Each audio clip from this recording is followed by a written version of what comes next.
to the following presentation of the Southeastern Conference on ESPN.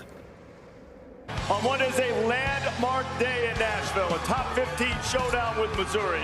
It's 250 to 10.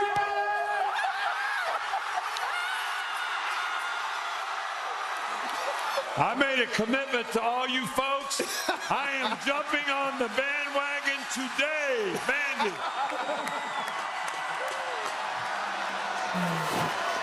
It was an amazing scene this morning as College Game Day came to Nashville for the first time since 2008. That was just the appetizer. Now the main course, the top 15 matchup. The Mizzou Tigers in town at number 15 to take on a Vanderbilt team ranked in the top 10 for the first time since 1947. So excited to be a part of this top 15 matchup. And how important is this game for both teams? Obviously not officially a playoff game, but it's got that feel.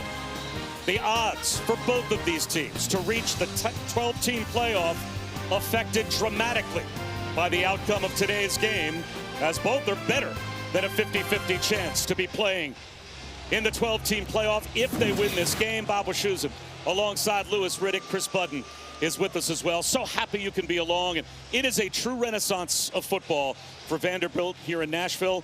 Who knew they would have New Mexico State to thank for it? Yeah, how about that? Look, head coach Clark Lee from Vanderbilt said, look, he needed to do something in order to really energize this offense in particular here at Vanderbilt. So what did he go out and do? He goes out and he hires Tim Beck, the offensive coordinator from New Mexico State. And it's a package deal, because then what does he do? He gets one of the most electrifying players in all of FBS this year in Diego Pavia, last year in 2024. And in 2025, all he has done is ranked 7th in total QBR in FBS, 15 touchdowns, 4 interceptions. He is just the alpha of this football team, and he's leading the way. And when game day's in town, feels like it's all about the home team, and Chris Budden, Mizzou, just fine with that. Yeah, Eli Drinkowitz didn't watch a second of College Game Day. He's like, we're the sideshow. They don't even want to talk to me.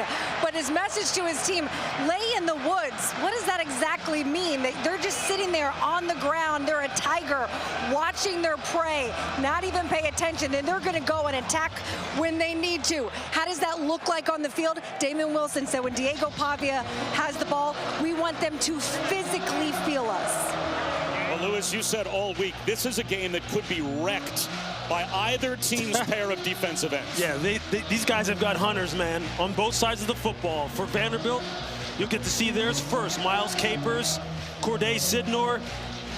They're just absolute pterodactyls out there, the way they rush the passer. And then when Missouri is out there on defense, you're talking about Zion Young, Damon Wilson II. This is fun, folks.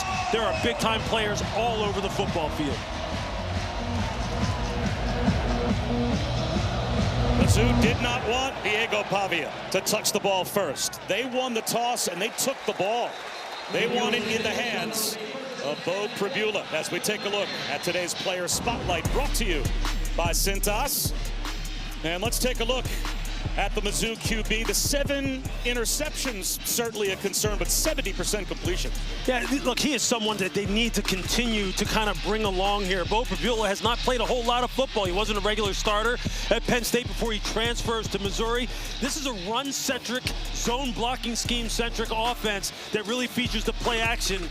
And when he is on it and he is feeling good and in rhythm, he is a dynamite dual-threat quarterback. They want the screen to start. Incomplete. Disrupted. Kevin Coleman was hoping for a tunnel to open, but Randon Fentinet came off the edge, and Randon Fentinet's blitz seemed to disturb Pribula's rhythm.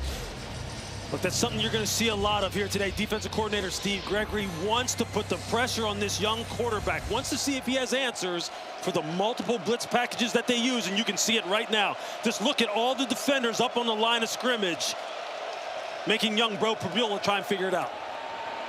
They'll run it with Ahmad Hardy, and he is a true workhorse bell cow running back. He picks up 3, so an early 3rd down and 7 for a Missouri offense that has been outstanding this year on 3rd down.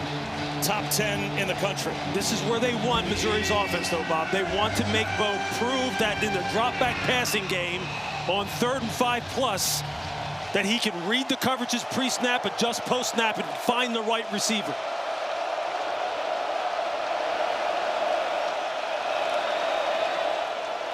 Prabula, blitz coming. It was delayed. He's in trouble, and he's going to throw it away just to avoid the sack. Bryce Cowan, well-executed delayed blitz, flushed Prabula to the sideline. And there you saw the disguise by the Vanderbilt secondary. Had about 7 or 8 up at the line of scrimmage, dropped back to play a single high safety look right before the snap. Tight man coverage across the field. That's a great start for the Vandy defense. Accomplished exactly what they wanted to here early in this football game. Connor Wesselman gets away, a wobbly kick. That'll take a Mizzou bounce. So our first opportunity to see a Heisman candidate as we take a look at our Chili's 3 impact players. Yeah, for Missouri, look, Zion Young, you're going to get a chance to see him on the football field right now. He is a fantastic pass rushing defensive end. And then when you're looking at Vanderbilt, it's all about Diego Pavia. He is the guy who can just make things happen off schedule as well as any quarterback in all of FBS. The unscouted look, that's what he gives you as a defense, and you have to just react and be an athlete because he's going to do it all game long. From not being offered out of high school to going the junior college route, finding his way to New Mexico State, now in the Heisman conversation with a top 10 SEC team. Diego Pavia goes to work. He's got Cedric Alexander, and he'll run the option with him. He'll spin, and he'll go down at the line of scrimmage. Already, Zion Young, Damon Wilson pursuing for the backside. Those 2 defensive ends show up at the picture frame of the game's first play. Yeah, this running a little bit what you would call a speed option. And Pavia is just reading Zion Young, the end man on the line of scrimmage. Zion does a nice job of playing like a float technique, a skate technique, putting some indecision in his mind, makes a nice tackle.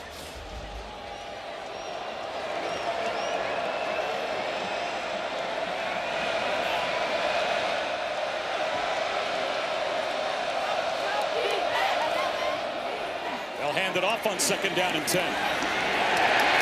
Face mask to face mask hit by Josiah Trotter. He turned back Alexander to make it 3rd down and long, 3rd and about 8. There you just see the strength at the point of attack here. Just look at the defensive end. Watch Zion Young and then watch Trotter come over the top. Watch him reset the line of scrimmage. Right there, you got to hold the point and just make the running back indecisive in terms of where the running lane is. Let your linebackers flow inside out. Now here in this 3rd and long situation, what will Missouri dial up? The defensive ends. Keep an eye on number 8, number 9, Wilson and Young. This is where they have to affect the game.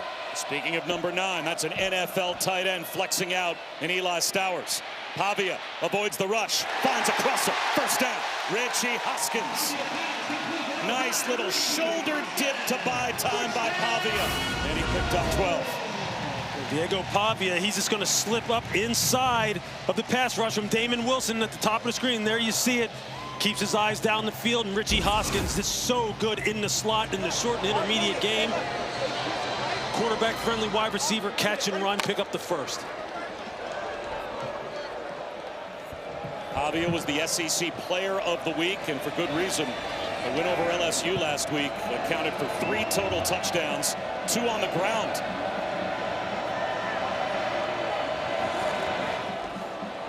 He gives it to his roommate, Eli Stowers, the tight end, with the jet sweep to pick up 4 yards. That was his old quarterback competition at New Mexico State. That was Eli Stowers. He was a quarterback, hurt his shoulder, saw Pavia when they were both at New Mexico State. He was going to win the job, told the coaches.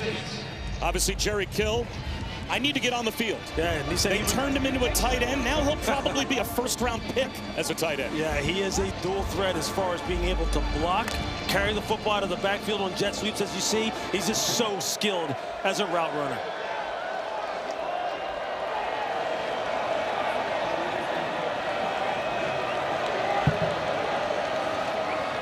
Jet sweep to the near side, A.J. Newberry. And he'll just get back to the line of scrimmage. Marvin Burke stayed home to make a good one-on-one tackle. That's a nice play by Missouri's secondary. Marvin Burks is coming downhill as one of these forced players in the alley and making a good open field tackle. It's going to be critical for Missouri's defense. Make sure you're clean with your tackling, clean with your run entry. They've got guys who are home run hitters on this Vanderbilt defense, as you see Coach Drinkowitz on the sideline. See if they can get off field in this 3rd and 5 type of situation.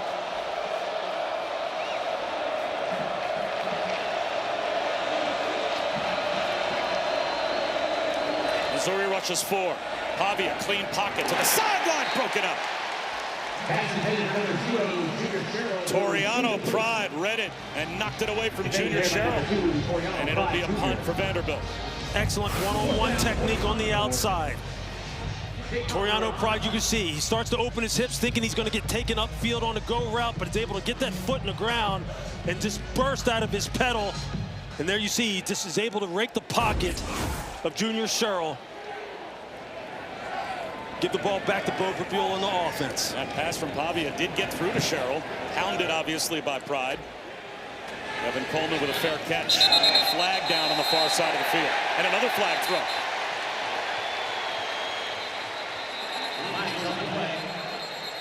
Well, 2 separate penalties here. One back near the line of scrimmage, but we also may have kick-catch interference against Vanderbilt.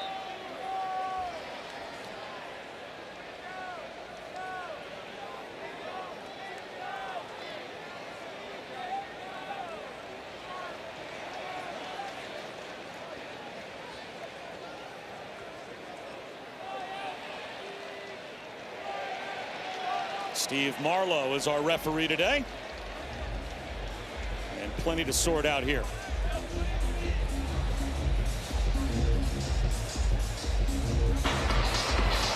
There are 2 fouls on the play, both by the kicking team. Illegal formation, more than 4 players in the backfield, is declined.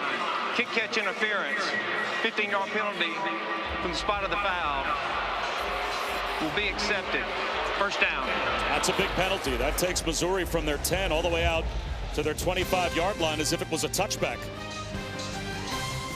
Mizzou ball. Bo Prabula back to work when we return.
Welcome to the Dr. Pepper Championship Drive Game of the Week. And welcome to ESPN College Football, presented by Chili's. You're watching the SEC on ESPN. Top 15 matchup here at Vanderbilt. Both Pribula went 3 downs and out on the first drive. They'll start this next drive on the ground with Ahmad Hardy, and he weaves his way for 8.5 on first down. The #1 rusher so far in the SEC, brought down by Brian Longwell. He piled up yards through the first 5 games of the season, but the last 2 weeks, Alabama and Auburn have both held him under 55 yards. Yeah, and a lot of this falls on the offensive line as well. We're not very physical last week against Auburn. Head coach Eli Drinkwitz talked about that. He said it was a little out of character. They want to establish the run here early. Play action. Pribula out of the pocket, finds Hardy in the flat. So the check down, shimmy shake, and I think a first down. Only needed about 1.5 yards and got it. Is that the biggest key to the game, though? Getting that guy going, making sure you've got the run game so that they can lean on that. Yeah, this wide zone that everyone hears about at the NFL level all the time with the likes of San Francisco to LA Rams, how they like to run this zone stretch scheme. This is what Missouri majors in, and off of it you can really major in the play action passing game, and that's where Bo Pribula can really get going, and Ahmad Hardy's a big part of that.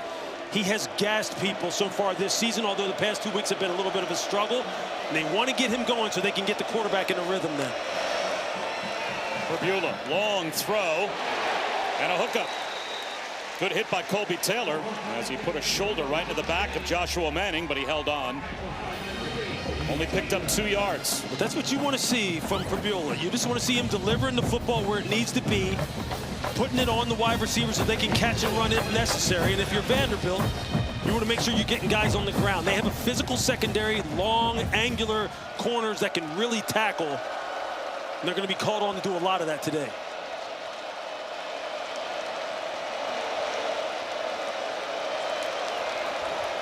Hardy finds a little crease. Thrown down about 3 yards shy of the first down by Jalen Stone. So now a 3rd down to keep the drive alive for Mizzou. And there's an example of that wide zone that we're talking about. The offensive line basically almost runs laterally along the line of scrimmage and wants to get the defensive line to turn their shoulders and let the running back find a crease and hit it upfield. Got to reset the line of scrimmage and play physical. Now here on 3rd down, this is again where Steve Gregory, the defensive coordinator, can go to work. Change the coverage lookups in the back end. Is he going to show blitz? Give this young quarterback a lot of different things to think about. Now it's Jamal Robertson to the left of Pribula. They try the jet sweep. Josh Manning heading in the wrong direction. He'll lose yardage all the way back to the 35. Brandon Fontenette, tackle for loss.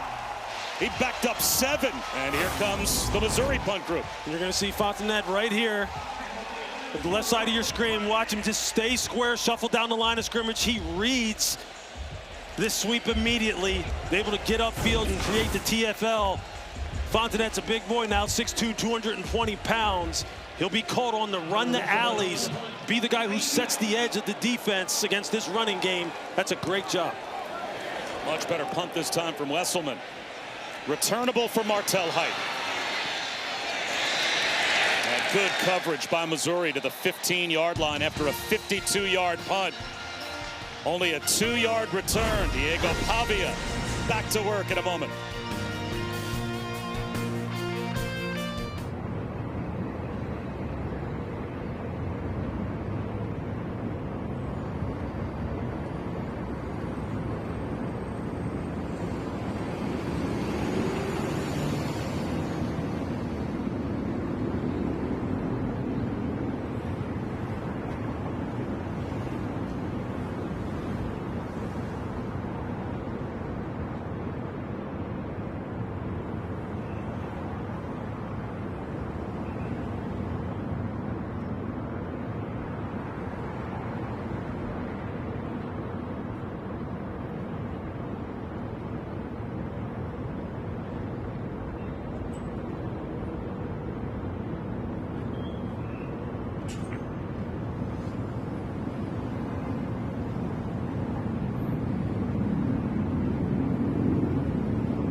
ESPN College Football is presented by Chili's 3 for Me, the best $10.99 you can eat.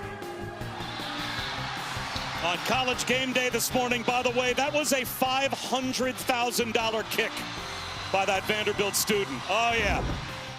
He knocked it out of the park.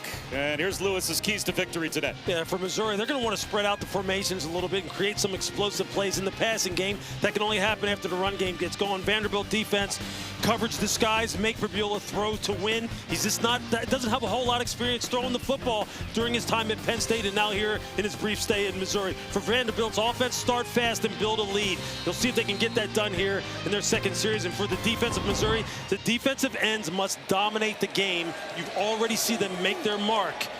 And I don't think that's the last we've heard of them this afternoon. Zion Young dominated the late stages of that Auburn game last week. He was unblockable. Yes! And they're through on Pavia here. He's going to go down. Sterling Webb came right up the middle, and he flushed Pavia. Marquise Graciel pressured right up the gut as well. Yeah, Graciel's really the one who makes it happen. Just watch him. He's able to get an edge and get pressure up the middle right away on Diego Pavia, and that's just not what you want. He's not able to get to his reads. His eyes come down. He's starting to look for an escape lane, and everything breaks down from there. So awesome seeing Game Day in person this morning. It's funny, 20 years of calling football. This is the first time I was at the Game Day site. I'd never seen it in person before, and it was everything that you would have expected it would be. Those guys do an amazing job in the midst of all that insanity.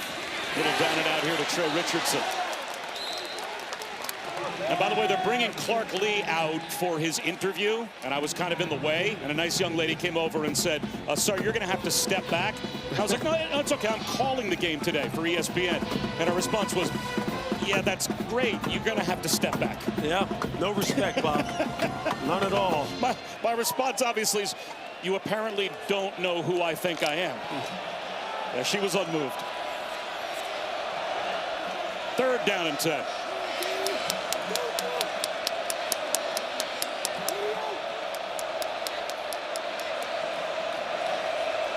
Stowers in motion. Pavia, a cleaner pocket this time, but incomplete. Tried to fit one into Stowers, and pretty good coverage from Toriano Pride. A corner, man-to-man on the tight end. And you see they brought Eli Stowers in motion to run him on that shallow cross. They brought him in motion to try and decipher whether it was zone or man. They saw that Toriano Pride was going with him. Diego Pavia tries to hit him on the crosser, but it's just tight coverage, and he can't get it in there.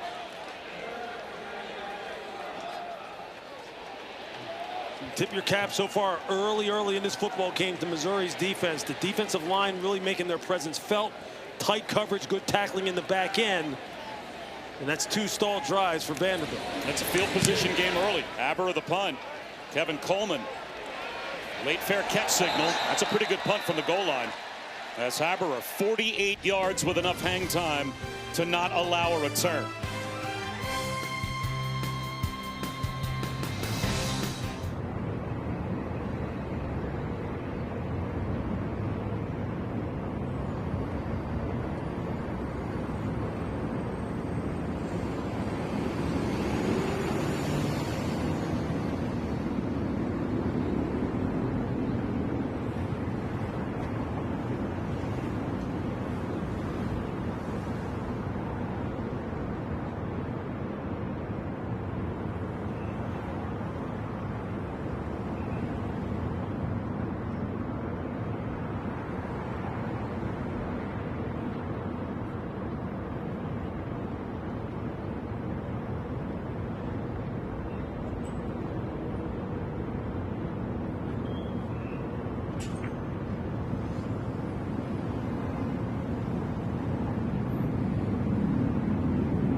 Here's a look at the National Championship Trophy presented by Dr. Pepper.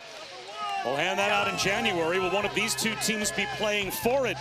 Possibly, because their odds to make it to the 12-team playoff, in case you're just joining us, very impacted by today's game. Missouri, 53%. Vanderbilt, 51% with a win, but you can see they both drop back significantly with a loss. So, and Lewis, being around these two teams, being in this town this weekend, it feels like a playoff game. Absolutely. They know it's at stake. They know that they're almost mirror images of one another, how they like to play. This is going to be a 60-minute game. Cut back for Ahmad Hardy. Tough to bring down. Yards after contact, 8 in all. Glenn Seabrooks, Brian Longwell finally combined on the stop. Yeah, Ahmad Hardy, you can just see just how tough he is after initial contact. This guy is a absolute load to bring down. Hardy again gets outside.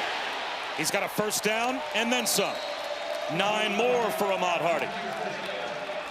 There, just the great vision to jump this ball outside the tackle and just get to the second level then, where you can just weave through traffic and use that lower body balance and power. Coming into this weekend, 3rd in the FBS in rushing yards. And this football team, one of the best rushing football teams in all of college football. Trying to get this big offensive line to go to work.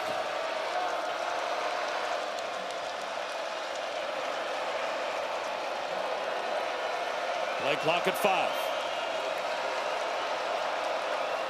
Hardy again. Nothing that time. Nick Rinaldi, a former walk-on, came up and popped him near the line of scrimmage. And it is strength on strength. Rush offense against rush defense when Mizzou has the ball. Absolutely. It's a battle at the line of scrimmage. I mean, we all know that coming into this football game, both coaching staffs know it, and they both acknowledged it. It's going to be about gap control, hat in hands, playing on the other side of the line of scrimmage, depending upon if you're on offense and defense, and then good, solid, open field tackling. And you can see Jamal Roberts now in the game as the tailback, Prabula to throw. Under pressure, avoids a sack, heaves it to the sideline. Did he get it to the line of scrimmage? I'm not sure. This might be intentional grounding.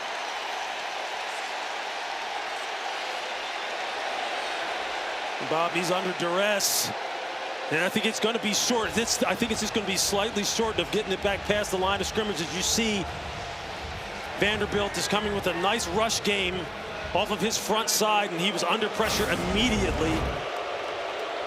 The other decision was he still in the tackle box, in which case you just need to see a receiver in the area.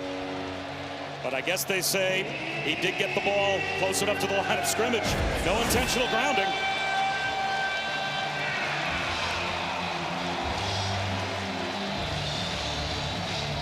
Again, Missouri finding themselves in these 3rd and long type of situations where this crowd gets a little amped up.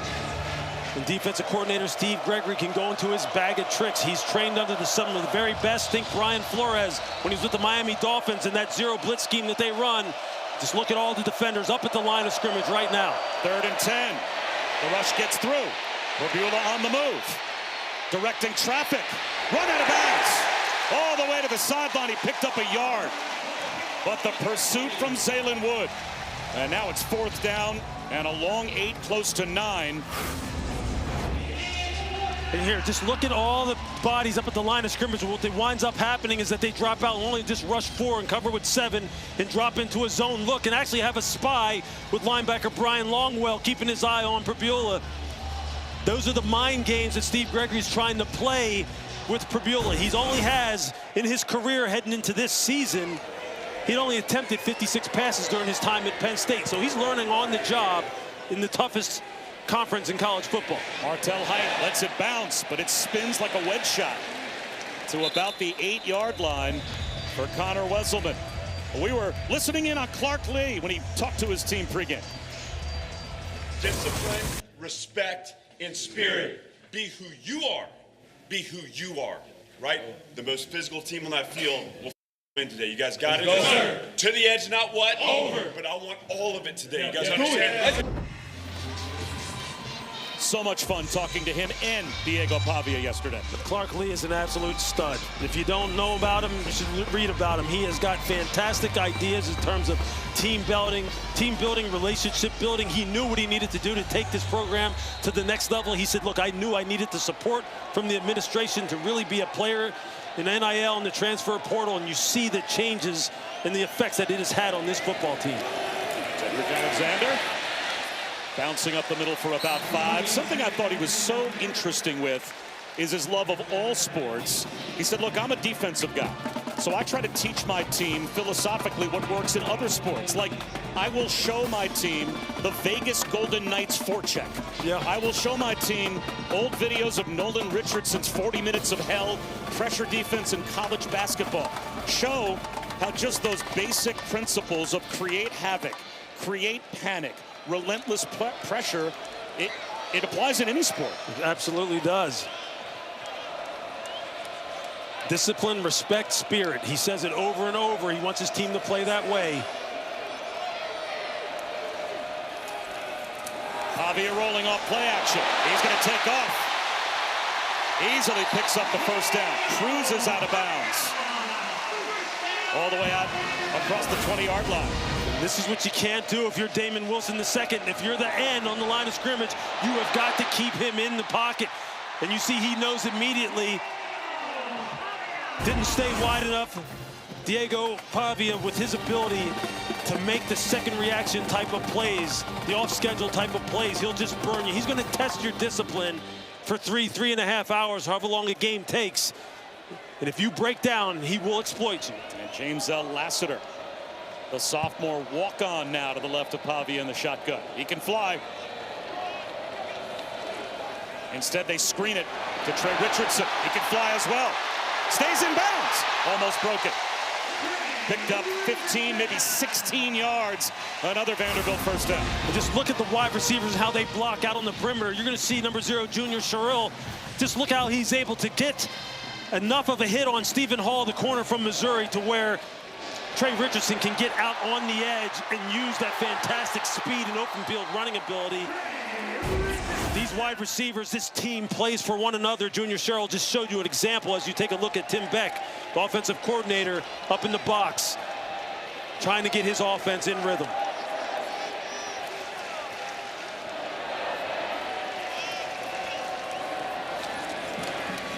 That's McKylan Young. And MK Young picks up 4. It looks like that will take us down to the end of the first quarter. It feels like a playoff game here in Nashville.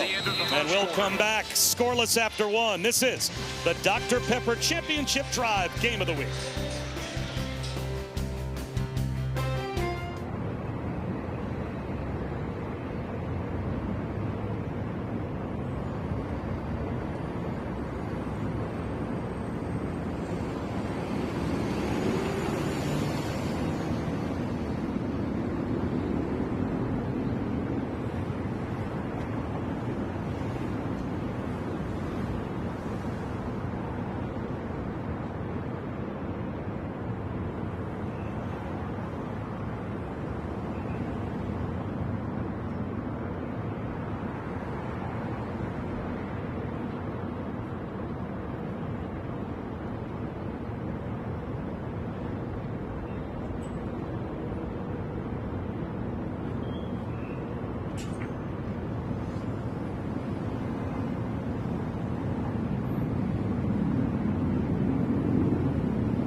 back to Nashville. ESPN College Football presented by Chili's, joined now with Eli Drinkwitz. You guys did such a good job defensively containing Pavia. What do you need to finish off on this drive?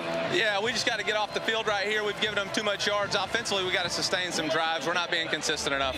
Appreciate it. Thank you. MIC. That's Chris Budden down on the field. Louis Riddick, Bob Wischusen here at Missouri Vanderbilt. And boy, we've given up too many yards. They've allowed 56 yards of total offense. The Missouri defense. High standards. No High question. standards for the Tigers. Play action. Pavia. Eyes downfield. Now escapes. They'll tuck it under, run, and come up about 2 yards short of the first down. That's just a fantastic job on the part of Missouri. And their second and third level defenders of not going for the play action fake. You see their linebackers in secondary. Oh, flag down. Penalty, automatic first down. Wow.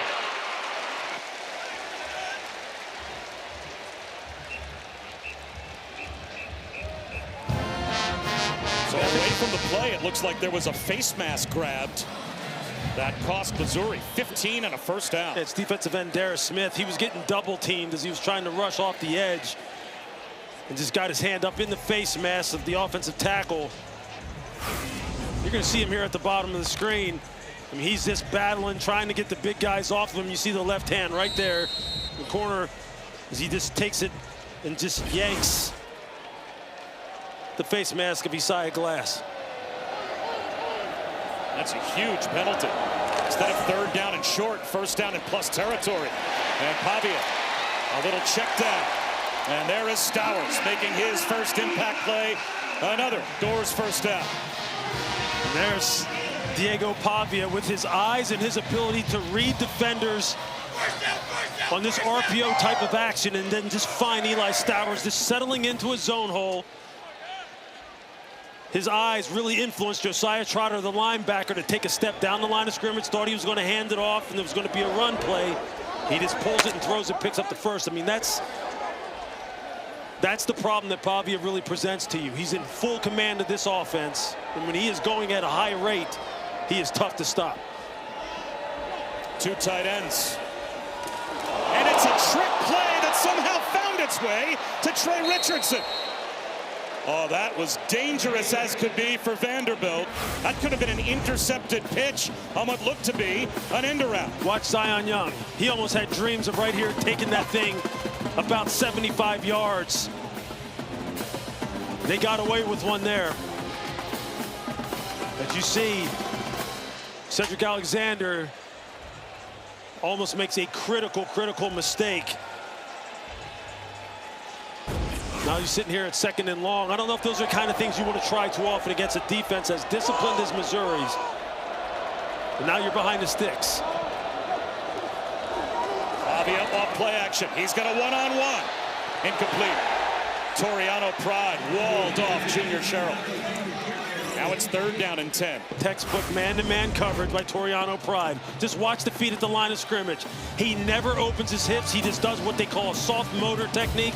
Just give some ground off the line of scrimmage and then lean into the wide receiver, press him into the boundary. Junior Sherrill's the guy who's made nothing but plays for this big play Vanderbilt offense, but not today. And now you're sitting here at third and long in the high red zone at the plus 24-yard line. And this is where the defensive line has to go to work for Missouri.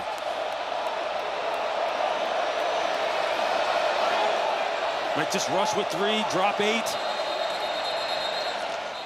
And a flag thrown from the end zone. Looks like delay of game. They didn't get the snap off in time. Delay of game, offense, 5-yard penalty, third down.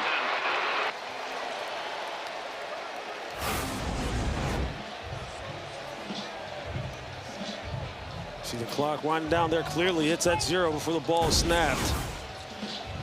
Oftentimes you hear about that beat that the team will get, right? A coach or the end zone official looks at the play clock, sees it go to 0, and then his eyes shift. You see Clark Lee arguing the call.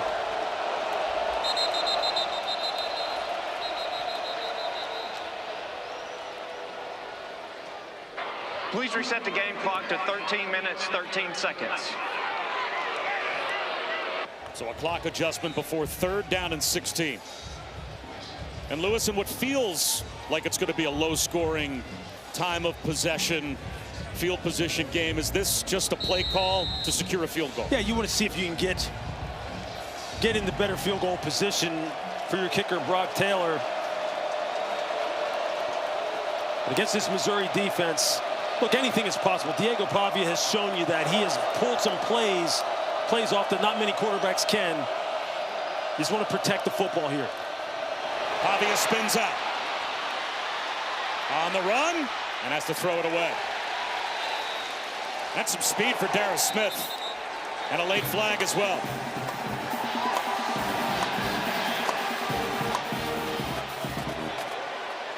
And you see this game is getting chippy already. This Missouri defensive line, they're feeling it right now. Really rushing the passer with a lot of ferocity. That time it was Damon Wilson II who beat his guy cleanly and was in Pavia's face immediately. After the play, personal foul, unnecessary roughness, number 53 offense. It's a 15-yard penalty, 4th down. So the down counts, and that will probably pull them out of field goal range. Brock Taylor has a heck of a leg. He made a 57-yarder last year, a Vanderbilt record against Missouri. But this is going to be that and more. It looks like, let's see where they spot the ball after a 15-yard foul is enforced.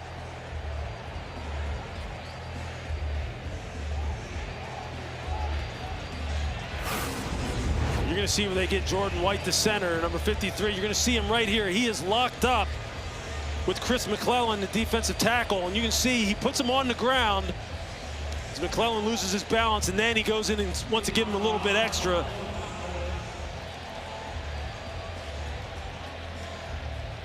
And that's where the flag is thrown. This is going to be a big-time battle up front between on the line of scrimmage, both sides of the football for both teams, because they know that's where the game is going to be decided.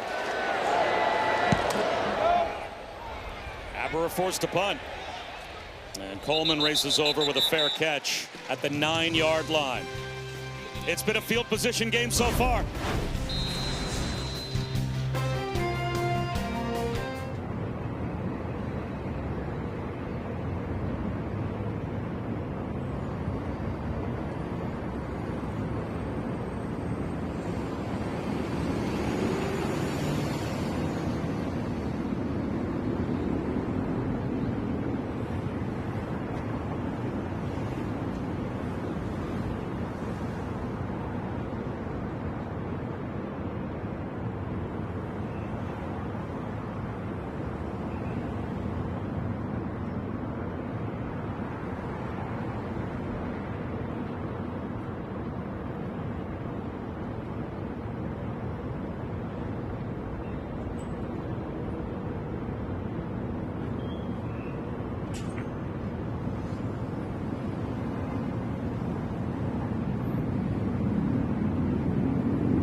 Welcome back to the SEC on ESPN.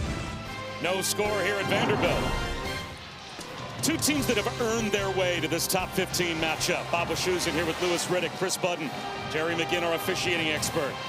Vanderbilt ranked in the top 10 for the first time since 1947 for Clark Lee. You saw Eli Drinkwitz.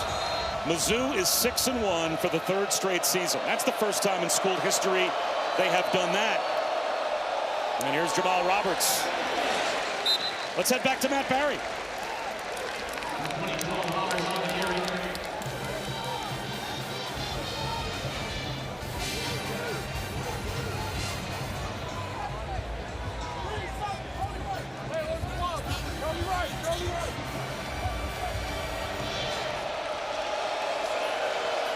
So the Tide trying to win on the road. Mizzou trying to do the same here.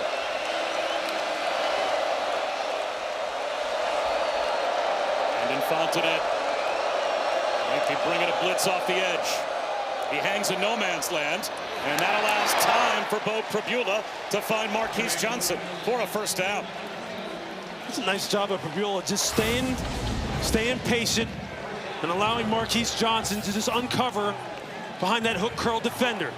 And you see he just throws it right in behind Miles Capers, one of the pass rushing specialists for this Vanderbilt defense. Pick up the first down, continue to move the chains. Plenty of time on the play clock. And Pribula might be changing the play with 7 to get it off. Throws one outside. And a modest gain to Joshua Manning. Now, not only 6-1 for 3 straight years now for Mizzou, but they have back-to-back 10-win seasons the last 2 years, and yet they were unranked to start the year. You have to go back to 1984 in Georgia, the last time an SEC team had back-to-back 10-win seasons, and following that wasn't ranked in the preseason. And normally in this league, if you have back-to-back 10-win seasons, you're a top 15 team next year. Don't think Missouri's not using that as fuel. They know that they're being disrespected. They want to show they're one of the better teams in the country. Bull rush for Roberts to pick up the first down, and they played that way so far. Absolutely. And they have a nice 1-2 punch now at running back. It isn't all Ahmad Hardy. Jamal Roberts is a load himself at 6 foot, 212 pounds, and he has got home run speed. Screen, Kevin Coleman Jr. gets loose down the sideline. Let's see where he stepped out. Right at the line to gain. Should be another Tigers first down. And that's what Kevin Coleman Jr. does. He is the slot player. He is the catch and run player. Wide receiver screens, wide receiver shallows. And he is as quick as a video game. And if you are not secure with your tackling fundamentals and you are not sound, he will make you look silly.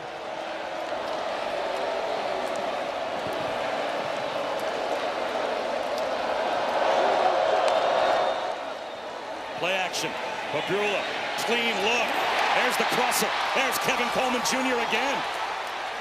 Another video game bounce around inside the 35 to the 34 of Vanderbilt. And this is how the play action passing game works. Watch the second level defenders. Watch them all take 2 steps forward off of this play action look.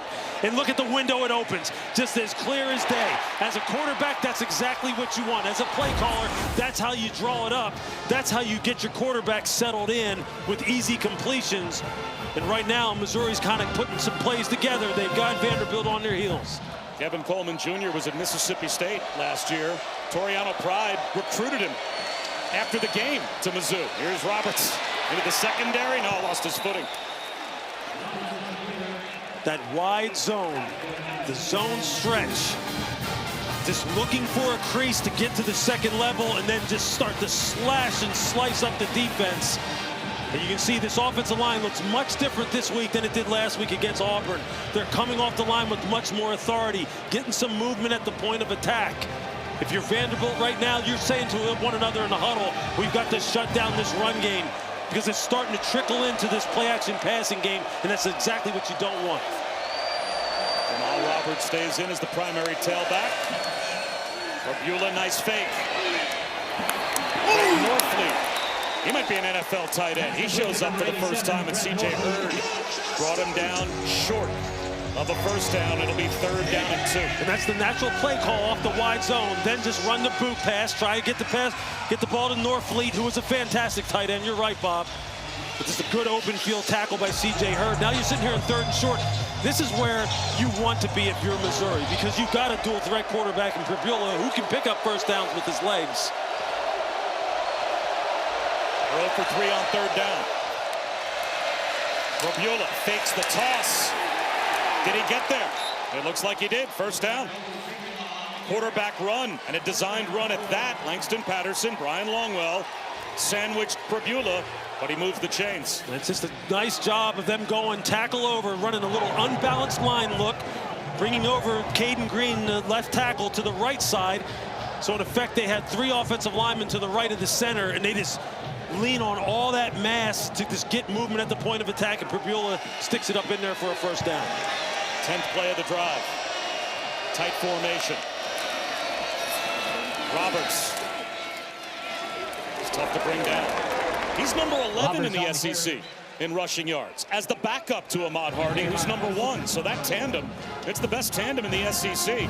The only other running back tandem in college football coming into this week that average more yards per game, Jeremiah Love and Jadarian Price at Notre Dame. This is the number 2 running back tandem in football. Yeah, they've given teams some problems now with this 2 tight end, 12 personnel that they have on the football field right now.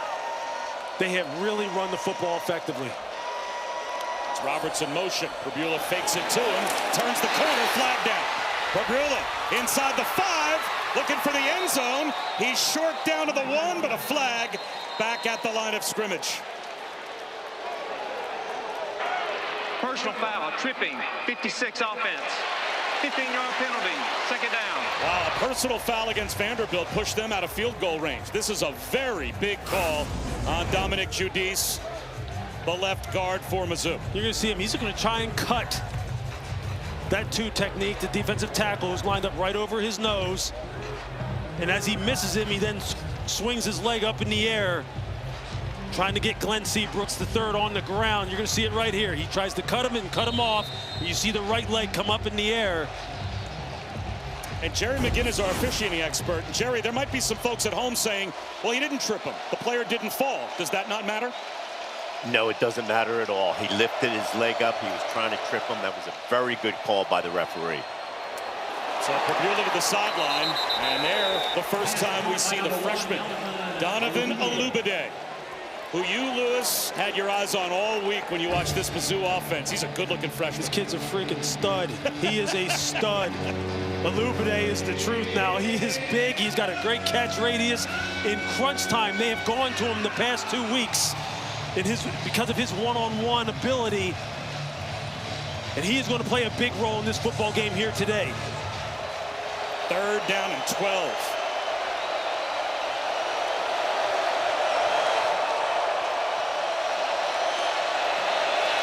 Blitz coming. Pribula avoids it. He gets out of the pocket, but he's tracked down from behind, shy of the 20-yard line. Line is sunk. He grew up in Germany and began playing football at age 15. Finds himself now playing defensive line in the SEC. He made the tackle, and Missouri preserves field goal range. But they've got Robert Meyer, who came to Mizzou as a preferred walk-on as a true freshman. Remember, Blake Craig, their regular field goal kicker, tore his ACL all the way back to start the season. So this is a true freshman who missed one in overtime last week, forcing a second overtime. But he doesn't miss here. The first points of the game belong to Missouri. They've got the lead.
ESPN College Football is presented by Chili's 3 for Me, the best $10.99 you can eat.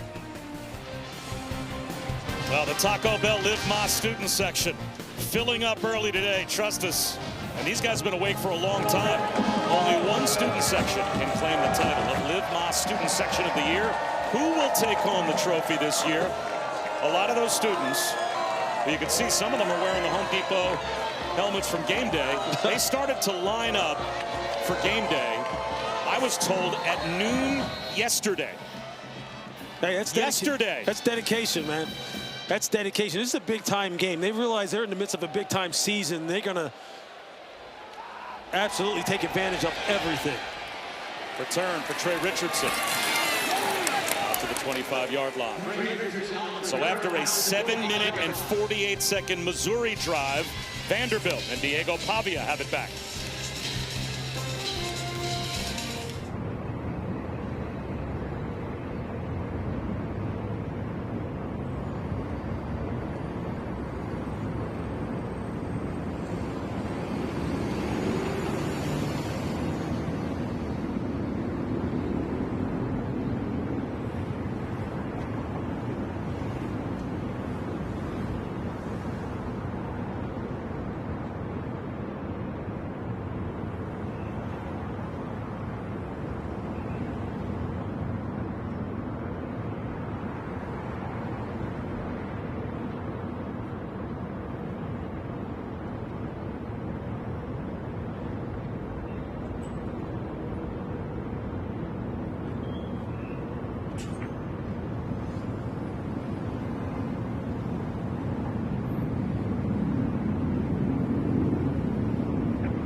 Time for Louis Riddick to give you today's playbook, brought to you by Flyhouse. Yeah, this Missouri defensive line, starting with Zion Young. We said that they had to affect this football game, both in the run game and the pass game. You see Zion Young right there just making the play in space.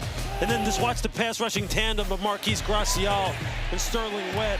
Gracial gets the penetration. Sterling Webb does a nice counter out of his initial pass rush and gets the sack or tackle for a loss. They're going to have to continue to do that here today to keep this high-powered Vandy offense in check. It's been a while since we saw the Vanderbilt offense. A nearly 8-minute drive for Missouri for a field goal to give them the early lead. Pavia. He's going to throw one to Trey Richardson. Over his shoulder, he makes the catch. Was he out of bounds?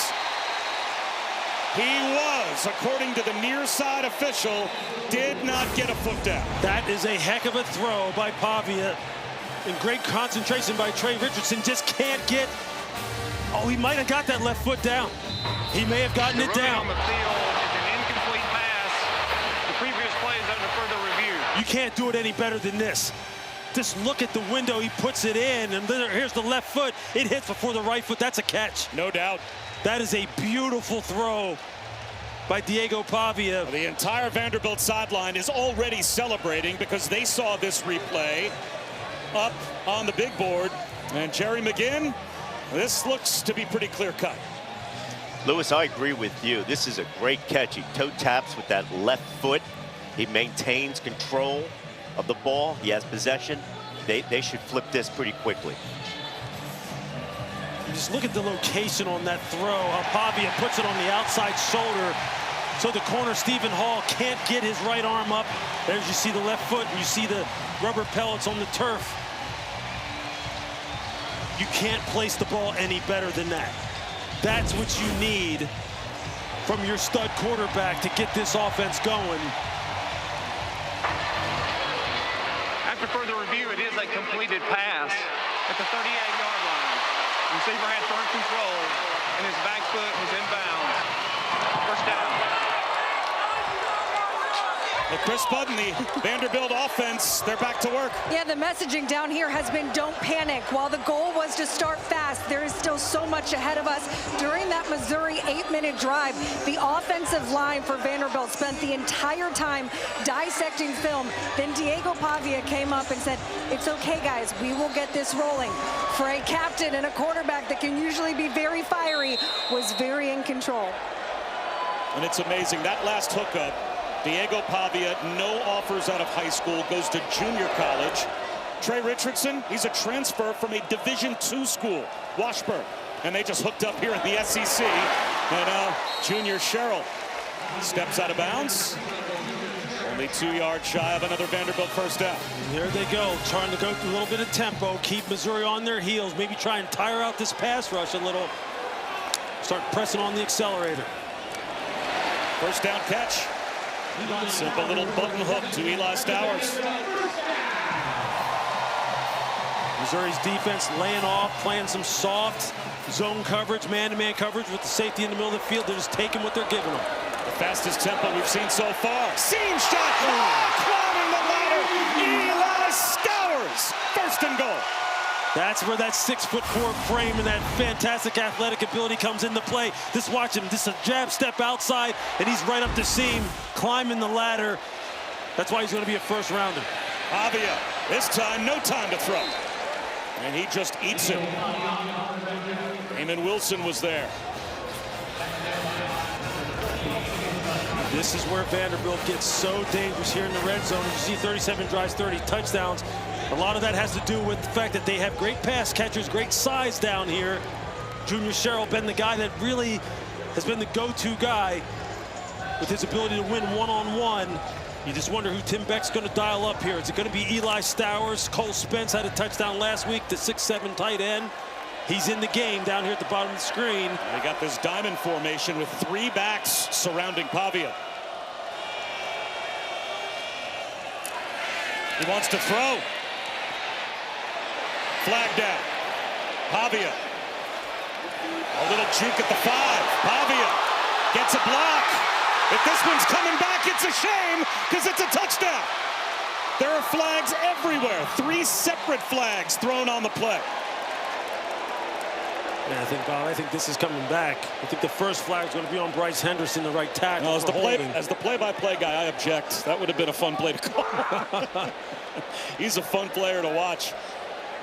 You see, even on plays you know are coming back. You see, initially he was trying to go to his guy, Junior Sherrill, at the top of the screen, one-on-one, and he was locked down. And then it just turned into a backyard play, which Pavia is just so good at. We've got 3 flags and a hat on the field, so there's a lot to sort out. Both on the offense. Holding 55. Offense is declined. Holding. Offense number 0 is accepted. 10-yard penalty. Second down. So Junior Sherrill, the wide receiver, is the accepted hold.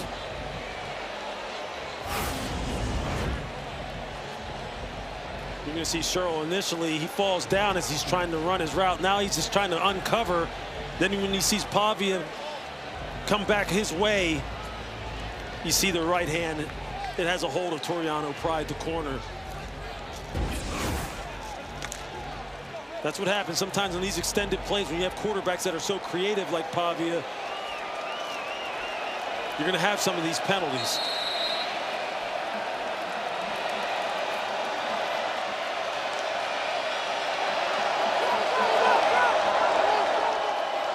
It's 2nd and goal, but all the way back out at the 18-yard line.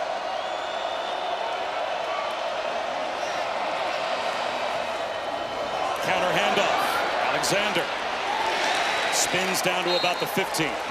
Picked up 3.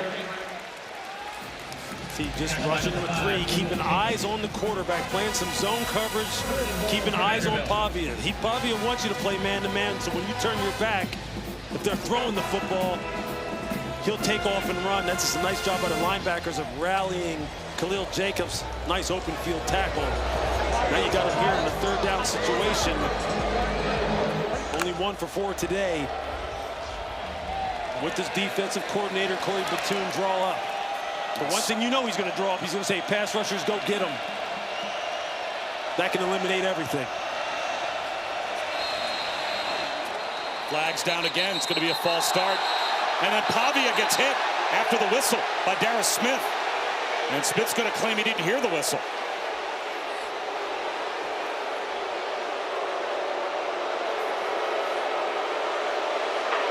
Before the snap, false start. Offense, 55. 5-yard penalty. 3rd down. Well, the last time Vanderbilt was down in plus territory, a big penalty took them out of field goal range. Yeah, and they're backing up here. It's right tackle Bryce Henderson is trying to get out into his kick slide a little early.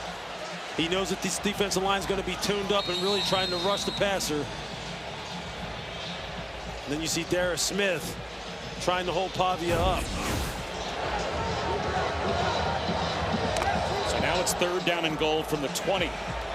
So in spite of the fact that Vanderbilt is 2nd best in America on 3rd down, this is a different situation. 3rd and goal. And 20 yards to go. Pavia rolling. And just dirts it.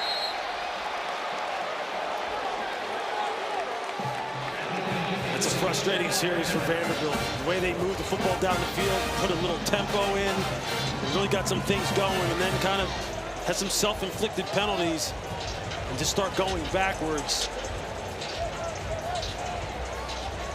Give Missouri defense credit as well. As much as Missouri's kicking game has been obviously in flux since opening day, Brock Taylor has been rock solid for Vanderbilt. He has made 17 consecutive kicks, this one from 38. And we're tied. And that takes us right down to the 2-minute timeout. 3-3, 2 minutes before halftime in this top 15 matchup here in Nashville.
Well, when is it not a wild afternoon in the SEC?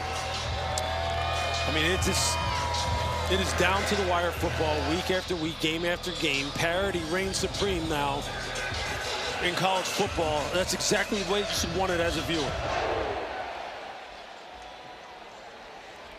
It lands off the foot of Taylor about 5 yards deep in the end zone.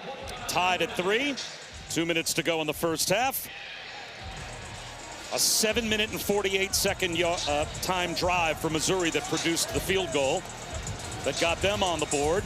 And then Vanderbilt answered, but penalties take them from an inside the 10-yard line goal-to-go situation, Lewis, to having to kick a relatively long field goal themselves. Yeah, they really did hurt themselves. They started to use some tempo, as we had mentioned, find the rhythm. And now defensively, Missouri has started to find some rhythm. Vanderbilt has to find a way to kind of shut this down. Direct snap to Kevin Coleman. And he faked the end around to Prabula, and he's down the sideline. Coleman stays in bounds. Hit from behind hard, but he is almost to the 40-yard line of Vanderbilt. Brian Longwell finally made the stop. And you just see Vanderbilt is just soft on the edge. They don't have any run support. As you can see, the nickel defender, Brandon Fontenette, never comes up and really sets the edge, and they are out the gate. Jamal Roberts into a pile at the 40 for a gain of 1. You have got to be sound in terms of your run force principles when you're playing this Missouri offense. It is not by accident that this team came into this week averaging almost 245 yards per game rushing the football, which is #1 in the SEC, top 10 in college football. You have got to be on it.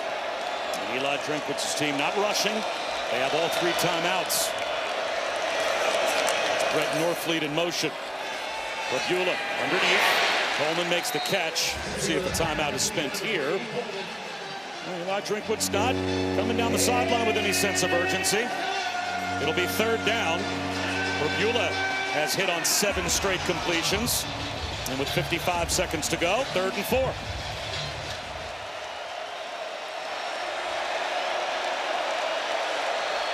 Spreading the formation a little bit. You see the tight end flexed out like a wideout. Blitz picked up. Prabula. He's going to try to run for it. Flag thrown behind the play. And boy, did Bo Prabula take a hit.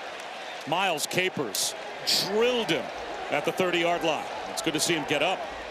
But it's going to be a holding call against Missouri. Offense number 70. 10-yard penalty. 3rd down. This big Caden Green, the left tackle. You see him right here. You see him just go back into a pass set, and then as Prabula takes off and runs, again, we've seen it many different times. You start to lose control of the defender. You instinctively want to grab. Self-inflicted penalties, self-inflicted wounds, hurting both offenses here recently. Now you got a 3rd and long situation. Here come all the bodies at the line of scrimmage. Was a timeout called?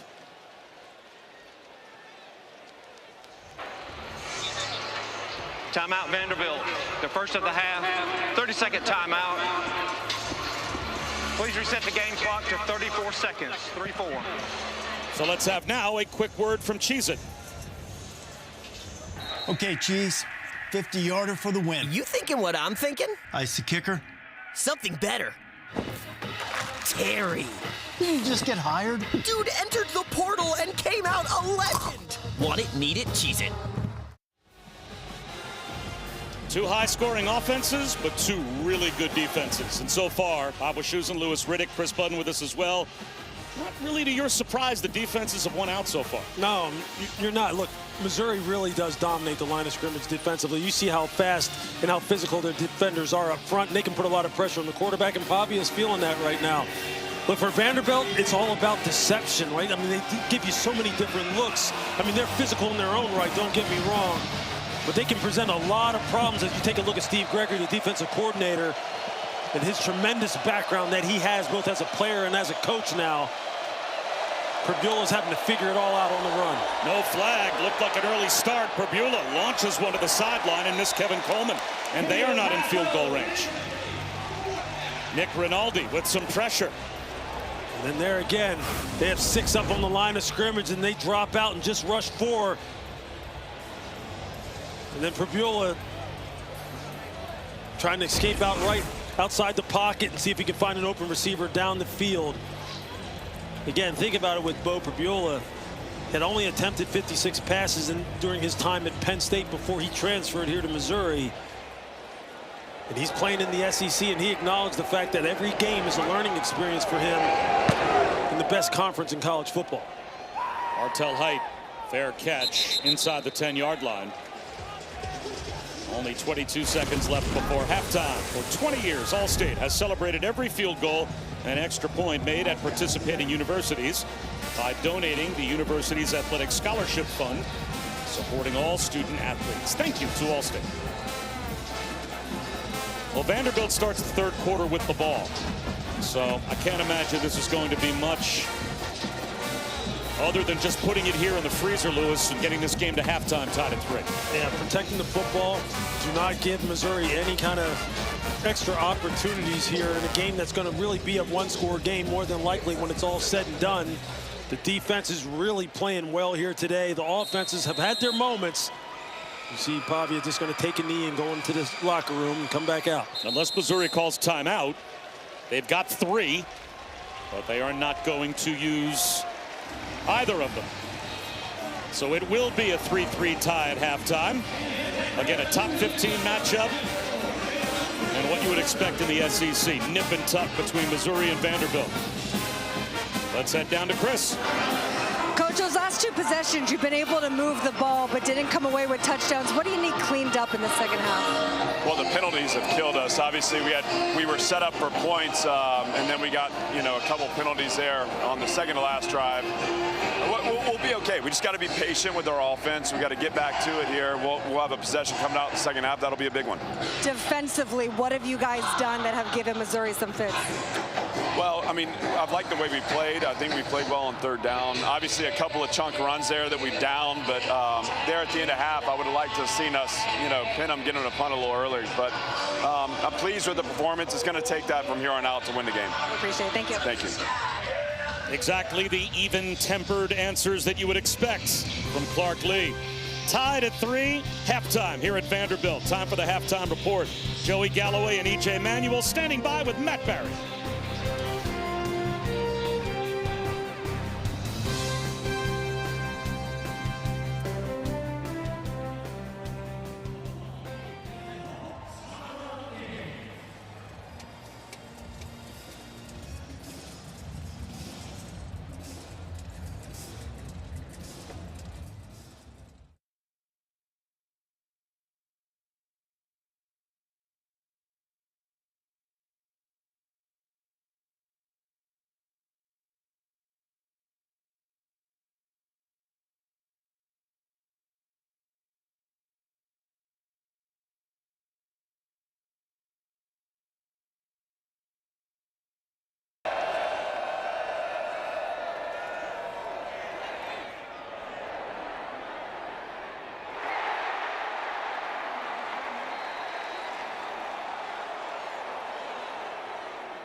Could you just pop a cable out?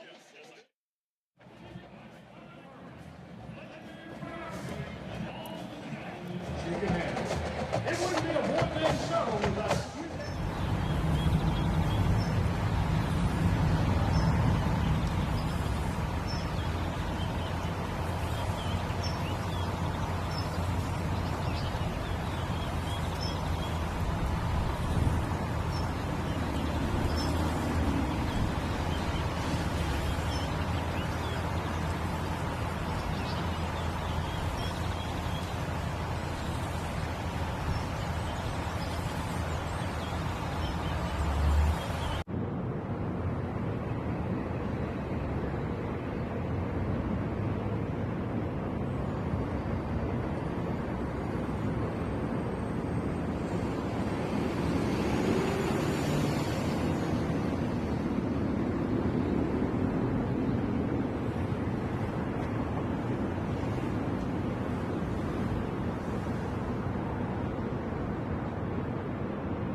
Welcome back to the Dr. Pepper Championship Drive Game of the Week. Welcome back to ESPN College Football, presented by Chili's. You're watching the SEC on ESPN. Tied at 3. Start of the third quarter. A top 15 matchup between Vanderbilt and Missouri. Now, Missouri won the toss and took the football. So it will be Vanderbilt that will start the third quarter with the ball. And we'll see if either of these two offenses can flip a switch and score some points. Bob Wischusen, Lewis Riddick, Chris Button.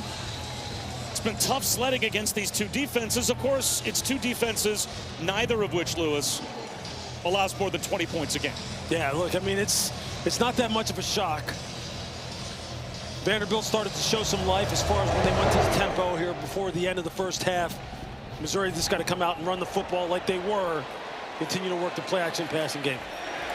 And Trey Richardson doesn't get much on the return. All right, offensive adjustments to try and move the ball and score some points for both of these teams against two defenses that played very well in the first half. Yeah, I think if you're Vanderbilt right now, Clark Lee alluded to it before the end of the first half. He said, look, they got to stop hurting themselves. They went to some tempo. They really started to hit some plays. And Pavia looked like he was really starting to settle into a groove. If you're Missouri, you want to continue to run the football. Really use that two-headed monster at the running back position. And then let Bo Previola just execute the play-action passing game, sprinkle in some runs. This is going to come down to a last possession. These are two good football teams that are very evenly matched. Pavia hands one up the middle to Cedric Alexander. We go down to Chris. Spoke with Eli Drinkwitz coming out of the locker room. He said, we've been in this situation so many times. We just have to be able to stay true to ourselves offensively. Have to be able to sustain drives and get in the open space. Feels like Vanderbilt has not been able to tackle them in space. He said, on this drive, I really like what our ability has been able to do to limit the run game. But if they get back into tempo, we need to not panic. When they went up tempo, it seemed like that was when Vanderbilt had their most success offensively. They're grinding the play clock down here. Again, Cedric Alexander. He is planted. Sterling Webb and Josiah Trotter, who hits like his dad used to. Look, Jeremiah Trotter was an absolute beast during his time with the Philadelphia Eagles. We were on the same flight down here from Philadelphia to Nashville, and you can see Jeremiah Trotter there. He was an absolute stud, and his son is a chip off the old block. This young man plays the game with tremendous instincts, great hitting ability, and you saw it right there. He has really had a nice season so far for Missouri. Both teams have struggled on third down. Only one third down conversion apiece. They flex out Stowers. Empty backfield for Pavia. Five-man rush. Tipped ball. Intercepted.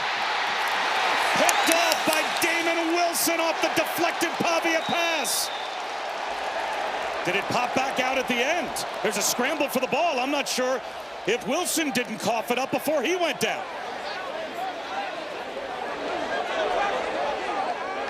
I think that may have been a heck of an effort play on the part of Trent Richardson, or Trey Richardson, to try and strip Damon Wilson. Who's got the ball? Damon Wilson is running off the football field. Trey Richardson has it in his hands. And the offense for Vanderbilt staying on the field. Rolling on the field is an interception by the defense and a return. And the ball carrier down before the ball came loose. First down, Missouri. That gives Missouri the ball off the first giveaway. You're going to see Damon Wilson there as Trey Richardson comes in with the perfect strip technique. They're saying he was down before the ball came out. Knee is on the ground. Looks like the left knee is on the ground. The previous play is under further review. Now, if they were to rule that a fumble, they would also have to rule that Trey Richardson had clear recovery. You see, it was a very quick pileup. Not sure you're going to be able to see him recover the football cleanly. That's very close. At least in terms of it being a fumble. Yeah. But the recovery becomes an issue as well if they call him down. There's the ball right at the hip of Trey Richardson. All right, Jerry McGinn, we're going to leave this to you and let you diagnose it, see if you think Vanderbilt has a case here to have the football. They do have a case, but the ruling on the field was that the defender was down with possession with the ball. So with that in mind, replay's they're going to need indisputable video evidence, which I really, it's extremely too close to say one way or the other. They're going to have to leave it as Missouri's ball. And Jerry, again, wouldn't they need two pieces of indisputable evidence? A, the fumble, and B, because they called him down, clear recovery to even give the ball to Vanderbilt? That is correct. Yes. So that's a lot. Yeah, it's a lot. It's a lot to overcome for Vanderbilt. This is going to stand. They're going to uphold the call on the field. They're in a scrum there. You can't tell who has the ball. Yep. Lewis, you said it, the perfect strip technique for Trey Richardson had that been ruled a fumble. It sure was. It sure was. But backing it up even further, that's just what you expect from this Missouri defense and this defensive line. Chris McClellan with the batted pass, and then Damon Wilson just continuing to run to the football and break on the throw. He finds himself in the right place at the right time. Comes down hard on that left shoulder when he got up after that play. He was moving around his upper body. You can see he falls hard on his left arm as he tries to brace for contact right there. Is the ball out, first of all? And second of all, can you say indisputably it's clear recovery by Trey Richardson? You can make a case for both. And that might be why this is taking so long. This is a long conversation as they continue to look at different angles of this play. And this is the type of play in a 3-3 game that might flip everything. It just doesn't look indisputable, though. Let's see.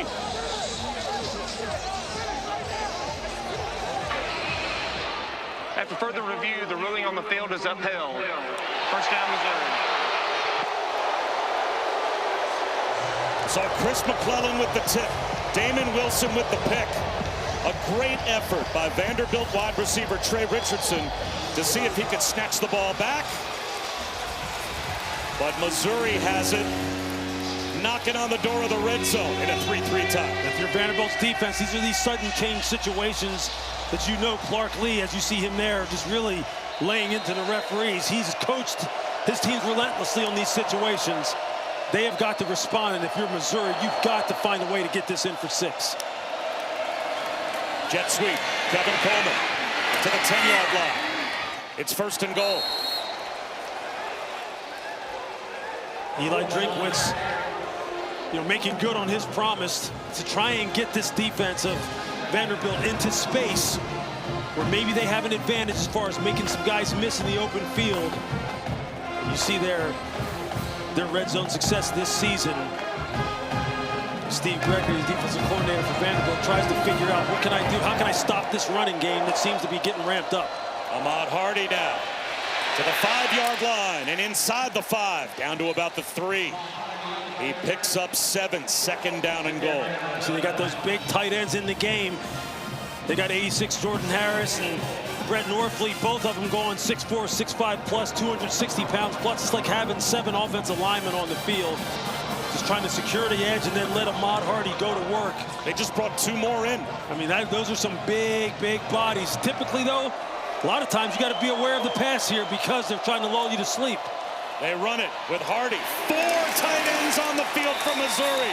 And Vanderbilt with Brian Longwell and Langston Patterson shut the door. It's 3rd down and goal. This is a great job by the linebackers of getting over the top. As you mentioned, Longwell and Patterson just flowing to the football. It's a key 3rd down. This is where you got to have great eyes on defense. You know here, play action, especially with the way this team runs the football, as athletic as Pavula is out on the perimeter. You got to be careful. Keep your eye on Brett Norfleet, number 87, the tight end.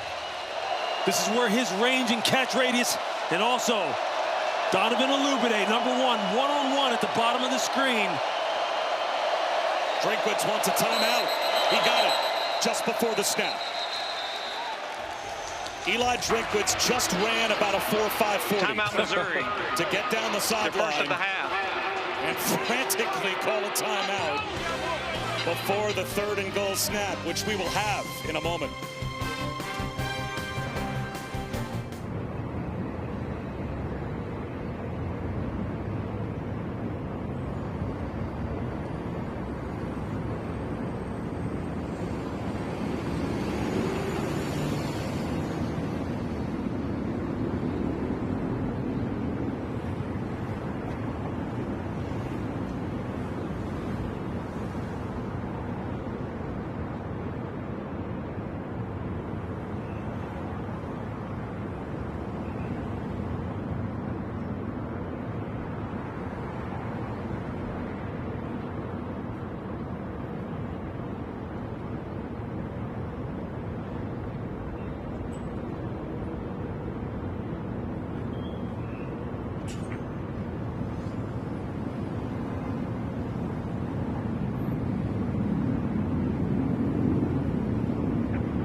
3rd down and goal after the timeout. 11:27 to go, 3rd quarter, a 3-3 tie here at Vanderbilt in this matchup of top 15 teams. And now, after the timeout, Donovan Olubade on the opposite side of the field from where he was a moment ago. Got to keep an eye on him. Fabiola rolls away from him. He wants the throwback. He's in trouble. Dangerous throw, incomplete. Oh, Kobe Taylor might have had a chance at a pick 6. Brian Longwell put the pressure on.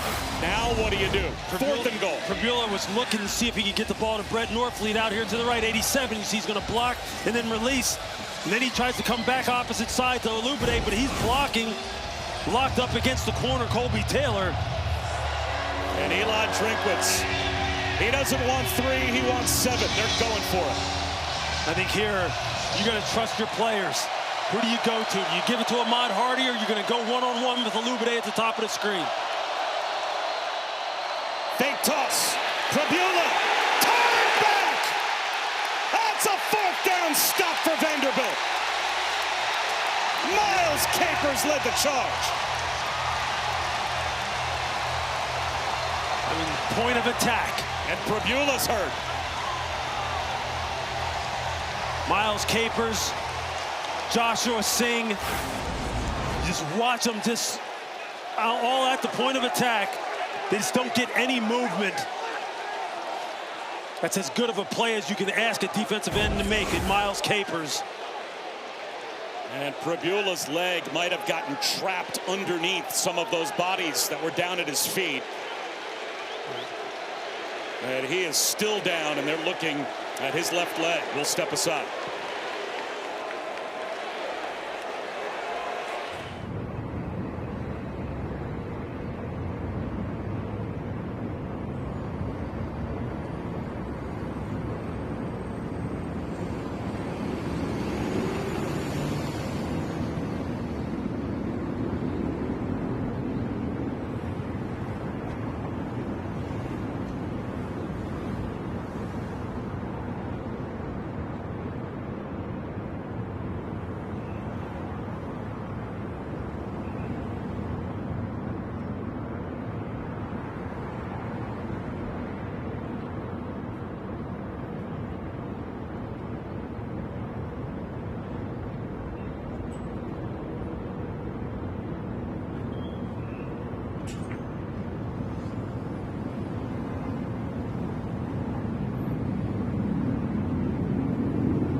Bo Pribula has just been loaded on the cart with an air cast on his leg. As on that 4th down stop, he was very awkwardly bent backwards with his leg trapped underneath bodies down at his feet. And the training staff just able to get him off the field and on the cart. This is just a devastating injury for the young man. Yeah, I mean, it's brutal. You hate it for him. Such a great kid. getting his opportunity to play here in the SEC. You just hope he's as good as he possibly can be and can get healthy as quickly as he possibly can. It's just not a good look here as they put him in the wheelchair and take him off the field. He came to Missouri with no promise necessarily of being the starting quarterback from Penn State. He was in a camp battle all the way until the start of the season with Sam Horn, but then Sam Horn was lost long term in the opener on the only play he played. So now they'll be down to a true freshman in Matt Zollers to take over at quarterback. Diving out of the end zone. Zion Young made the stop after a gain of maybe a half yard by Alexander. They're just trying to buy some breathing room. Absolutely. Look, they're going to see the true freshman Zollers, who's only thrown the ball 6 times, really hasn't even attempted a pass down the field so far, you know, this season. Here he is on Vanderbilt against this defense that's just so multiple. They're going to have to really rely on the run game in this defense. Play clock down to 5 for Pavia. Throws it wide, incomplete. Junior Sherrill unable to haul that in. It'll be 3rd down and 9 down to Chris Buddy. We'll find out any information we can on Bo Pagula, but I was watching him as he went into the tunnel, and he was never screaming in pain, wasn't wincing. You could tell he was just dejected and frustrated with the situation, but in terms of pain, he was not visibly showing signs of discomfort. Well, we'll certainly wish the best for him. And now a very stingy Missouri defense as Vanderbilt up against it. 3rd down and long inside the 2. Pavia once again to throw. Rolling out to the sideline. Well short of the 1st down. Richie Hoskins, he's just going to create a little bit of breathing room for the punt group. Critical set of downs from Missouri's defense. Knowing that the true freshman's coming in, that's really going to probably be a ground and pound type of situation. And if you're Vanderbilt defensively, you have to prepare for that, a heavy dose of the run game. And if you're Clark Lee, you're just trying to figure out how to get some momentum going for this offense right now against a Missouri defense that is just really dialed in and locked in. Yeah, Lewis, when Eli Drinkwitz decides to go for it on 4th down, he's banking that his defense is going to go out and do exactly what they just did if you fail to make it. As Kevin Coleman, returnable from the 44, gets to the sideline, gets tripped up, lost the ball. Hurds got it. Was he down? It looked like he was.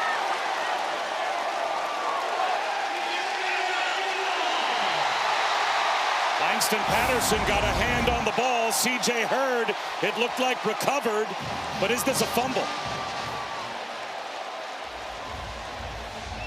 Yeah, he's down.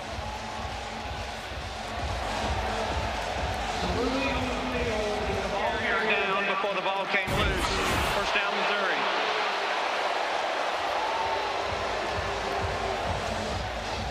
So let's go back and once again take a look at what happened to Bo Pagula as he is knocked out of the game, an air cast placed on his leg. You see, this fakes the toss, and you're going to see the left leg. It just gets trapped underneath as the defensive tackle, Joshua Singh, has a hold of it. And then he gets bent backwards. It's just a situation that is just a nightmare situation for you as a ball carrier to get trapped in a pileup like that and then get bent backwards. For Matt Zollers, it's a heck of an opportunity now. Pocket passer, big, tall, strong in the pocket. Just gonna have to be secure with the football. Make good decisions, lean on this running game, and just be judicious with his throws against a defense that's gonna give him a bunch of different looks now. You can count on it.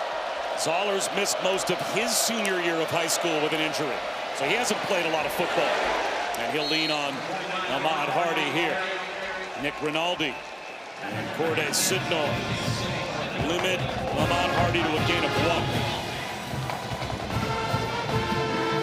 Hardy has rushed for 100 or more yards in 11 of his last 14 games, going back to his days at Louisiana Monroe. And he'll certainly be the workhorse to try to be the security blanket for Zollers.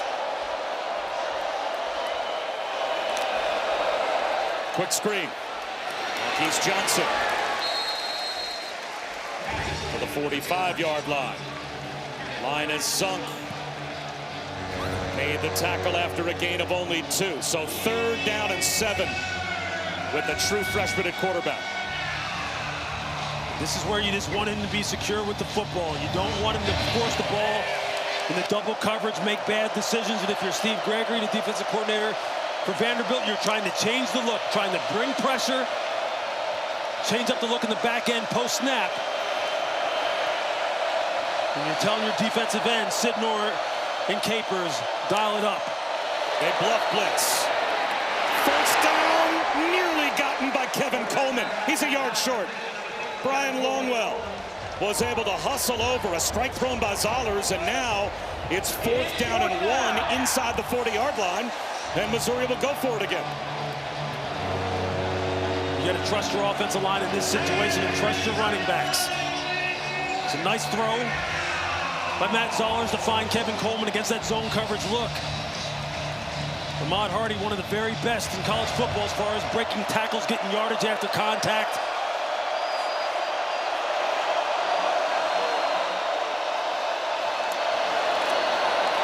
Hardy up the middle for the first down. Well, they couldn't stop him that time. A 4th down conversion to keep the drive alive for Mizzou. That's a nice job of the left side of the offensive line. Dominic Judy's just getting great push at the point of attack. And Hardy with the head of steam, just getting downhill immediately with this power running game. If you're Vanderbilt, you can't fall asleep here and think it's just going to be run, you know, quick passes. Matt Zollers can put the ball up. Play action passing game, you have to be aware of it. Cutback lane closed. Gain of 1 for Hardy. Hardy on the carry. Maybe 2. Brandon Fontanet, another tackle for Vanderbilt. Please set the play clock to 25 and hold for my whistle. And this is a Missouri offense, number 7 in America running the football, number 6 in America on 3rd down because they have a lot of 3rd shorts, and number 4 in time of possession. They can lean on this to support a true freshman quarterback. At some point against a defense as good as Vanderbilt's is, the quarterback's going to have to push the ball down the field. A little shoulder fake, and they do find a little wheel route underthrown for Norfleet.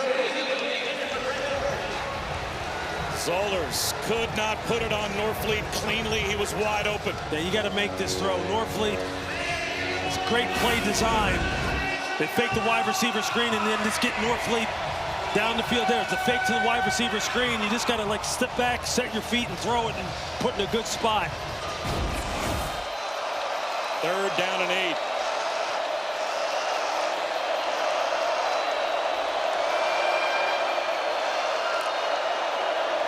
Screen. Manning.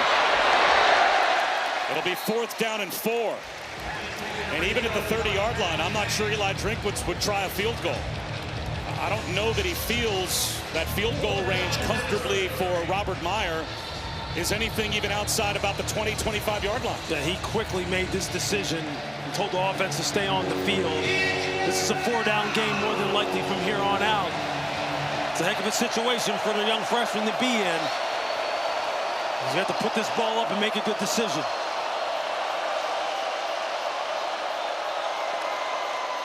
Again, a 4-man rush.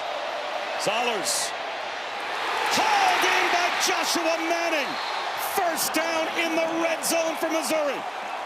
Another 4th down conversion. Nice job against man-to-man coverage. You're going to see them run kind of a mesh concept against man coverage, hoping the defenders pick one another off. And then Joshua Manning goes up high and pulls the ball down. Jamal Roberts to the sideline. Broke a tackle just to get back close to the line of scrimmage. What a heck of a throw by Matt Zollers, just standing in there, trying to remain composed here on the road in the SEC. A lot on the line. Eli Drinkwitz just trying to figure out the right rhythm here. Him and Kirby Moore, the offensive coordinator for this freshman. They know they can't just run the ball every single play. Here they put him in empty. Bring the running back back in the backfield. Kevin Coleman Jr. off the field, limped off with what looked like a bit of an ankle tweak after that last play. 10th play of the drive. This time it's a blitz. Zollers to the outside, incomplete. Whistled it right through Marquise Johnson's hands. So now it's 3rd down and 10 at the 15-yard line.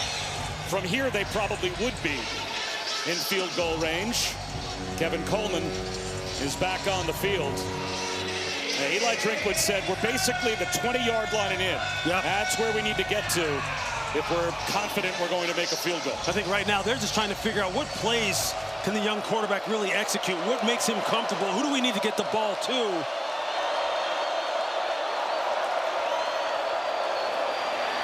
Up the middle, Jamal Roberts. 4 yards. 4th and 6, and now the field goal group comes out. And Robert Meyer, the true freshman preferred walk-on, will try and give Missouri the lead back. You can feel the strain that's really probably going through the coaching staff of Missouri right now on the road in this tie ball game with the freshman in there. Now, how do we make the most opportunistic calls for this young man to help our offense achieve? And can we convert here now on this field goal attempt? 29 yards out.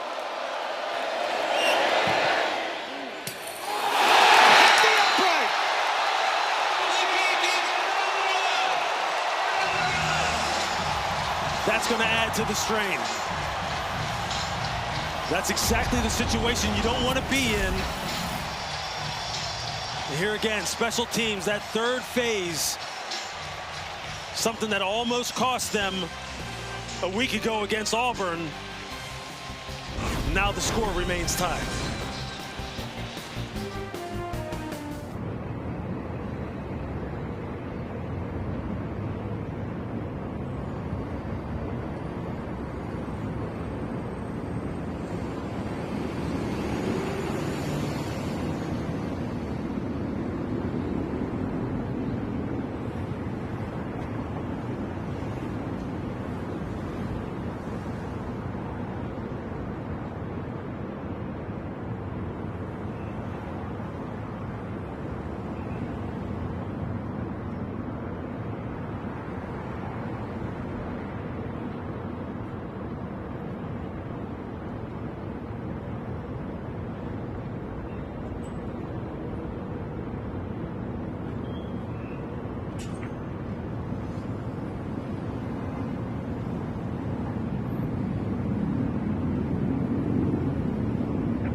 You might be turning on this top 15 matchup and saying, oh, 3-3, 4 minutes to go in the fourth quarter. This has been a boring game. It has not been. There have been a ton of momentum changes, and we still have 19 minutes to go. MK Young bounces it outside. MK Young down the sideline. Jalen Catalon in pursuit. Can he save a touchdown? He cannot. House call, and Vanderbilt's got the lead.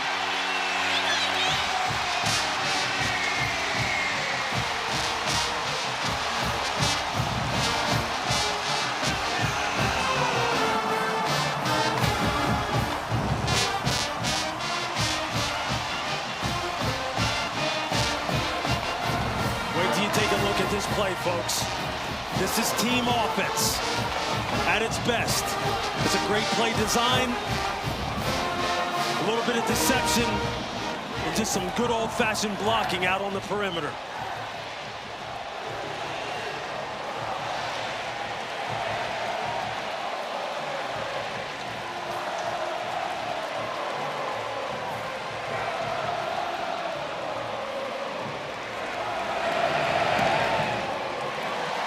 After 2 trips, one to the 2-yard line, one inside the 15-yard line for Missouri. No points. This is the answer for Vanderbilt. Watch the double pull here. Watch what it does to Josiah Trotter, and then watch the blocking right here at the point of attack, in particular by Tristan Brown. Just watch what happens here. Watch Josiah Trotter. He just takes one step down, which gives Eli Stowers the angle, and then it's Tristan Brown with the block on the corner, and then it's out the gate for Kylan Young, who's as smooth and as explosive as it gets. He and Cedric Alexander, just a heck of a 1-2 punch. Again, the deception by the double pullers gets Trotter to just hesitate just a bit. And then MK Young is out the gate, just striding it out like he's running the 100-meter dash. And you see him then, it's full throttle, baby. And that's the kind of explosive plays that Clark Lee was looking for. He said explosives and turnovers and winning the point of attack would win this game. There's the explosive play they were looking for. When Clark Lee got Tim Beck and Jerry Kill to come from New Mexico State and join his coaching staff, they didn't just bring Diego Pavia and Eli Stowers along. MK Young is another part of that group from New Mexico State to join the Commodores, and he gives them the lead. Coming up tonight, 7:30 Eastern on ABC and the all-new ESPN app. A huge game in Death Valley. LSU trying to keep their season alive as they take on Texas A&M. We'll take a look at this week's college football rankings brought to you by Prudential. So a road test for the Aggies tonight in Death Valley. A tight one right now for Alabama on the road against South Carolina. A tight one for Vanderbilt at home against Mizzou. An amazing survival for Ole Miss. A back-and-forth game with Oklahoma as well. That game was crazy. It is a good time to be a college football fan. So many good games. Ahmad Hardy goes backwards. Again, great penetration by Joshua Singh. If you're Missouri right now, you're just trying to figure it out with Matt Zollers. As far as this freshman just trying to find his groove right now with the injury to Bo Pribula. We know that this is a heavy run football team, one of the best in the country, but they're going to have to put this ball up in the air. And he has got a tough task, Bob, against this defense, as you can see, giving him all kinds of pre-snap looks. They'll run it on 2nd and 12, and there goes Hardy. First down and more, cut down by Martell Height. But not before he picked up 17 yards. That gets them out of the hole. That's a beautifully blocked zone run. Just look at the offensive lineman. Get lateral and vertical, create some seams in the defensive front. And then Ahmad Hardy just downhill, just gaining steam. Saying, hey, put it on me. Put it in my hands. Let's see if we can start rolling. Hardy again, bouncing off tacklers. He's now up to 64 yards rushing, and we still have 2.5 minutes to go in the third quarter. Well, again, Alabama and all Auburn limited him to 52 and 58 yards running respectively the past 2 weeks. He's past that against Vanderbilt. We still have a quarter plus to play. So they have had enough, I guess, Lewis, in the running game that they'll probably feel like they can lean on it the rest of the way. Oh, yeah, he, a true freshman. He was looking over at the sideline going, give me some more. I'm starting to find my rhythm. Give me the football. Dollars to throw. Collision. Flags. Olubade, the intended receiver. And C.J. Hurd, it looks like, will be flagged. C.J. had a great break on it. You just got to try and find a way to clear the legs of the wide receiver. And he may have had an interception. Pass interference, defense number 8. The ball will be placed at the spot of the foul.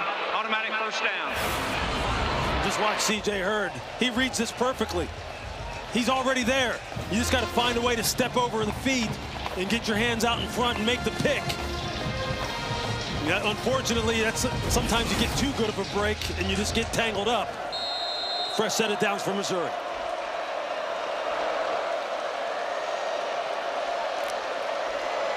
Play action. Zollers, like a statue in the pocket, finds the crosser and changes the tight end. He's got 9 yards.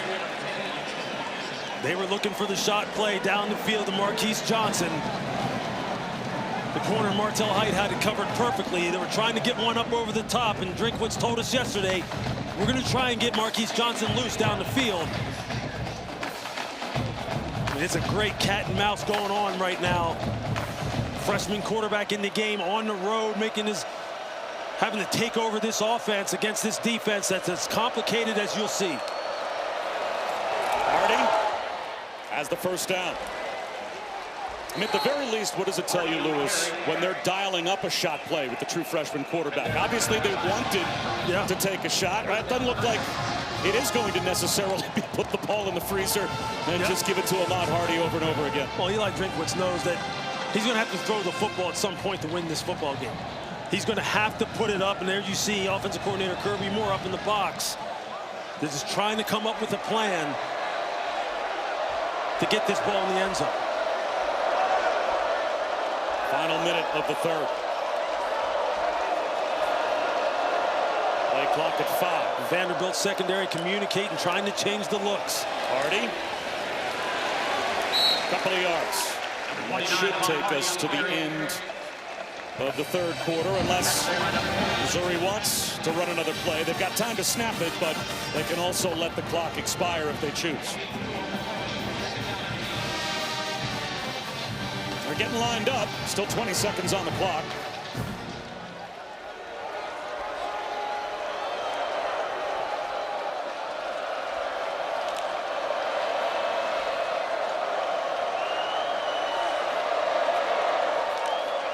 Blitz coming. Zollers. Well, he leaned into that throw to the 30-yard line. Again, it's Jude James. That is a heck of a throw by freshman Matt Zollers. He took a heck of a shot from Langston Patterson on to the 4th.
Nashville, joined with Clark Lee. With Missouri's change at quarterback, from what you've seen so far, how has that changed what they're able to do offensively? Well, I mean, they found some spaces out there. Obviously, they're committing to the run game, which we need to do a better job. When we get them off schedule on first down, let's keep them off schedule. But this is going to be a battle to finish. So this is a good team, and we're a good team, and we got to go get what we want. Thank you, Coach. Thanks. Ahmad Hardy starts off the fourth quarter. What a run on 3rd and 2 down to the 15-yard line, carrying tacklers. And you can see why this young man is one of the best, if not the best, running backs in college football as far as yards after contact. And there you see the hit previously that Matt Zollers had taken. Just standing in there delivering the football and they ask him to throw it. The leading rusher in the SEC. 4 more. Number 3 in America through the first 7 weeks in rushing is Ahmad Hardy. And this is also a Mizzou team that has come back to win 3 times this year. All the way back in week 2, they were down 21-8 in the first quarter to Kansas, their largest comeback in 9 years. They won that one. They trailed South Carolina in the 3rd. They trailed Auburn by a touchdown in the 4th. Last week, they've been here before. Ahmad Hardy was motioning over to the sideline earlier in this drive, saying, "Feed me the football." Play action. Zollers lobs one. Back of the end zone. One-handed catch, but out of bounds was Colby Taylor. So too much air under that ball from Zollers. Maybe a blessing. It's 3rd down again. I think he did that on purpose. He saw that that was going to be double covered. Didn't want to put the ball in harm's way. Just lived to fight another down. With the play call here, Lewis, are you thinking 4-down territory? Do you even trust your field goal group? Look, if I'm Eli Drinkwitz, I'm telling Kirby Moore, the offensive coordinator, we got to find a way to score a touchdown. So what's our best stuff down here in the red zone as far as throwing the football? Alubide's not on the field, so that's one option eliminated. Can we get the ball to Kevin Coleman in a catch-and-run situation, as elusive as he is? Coleman was the motion man. The screen instead to Marquise Johnson.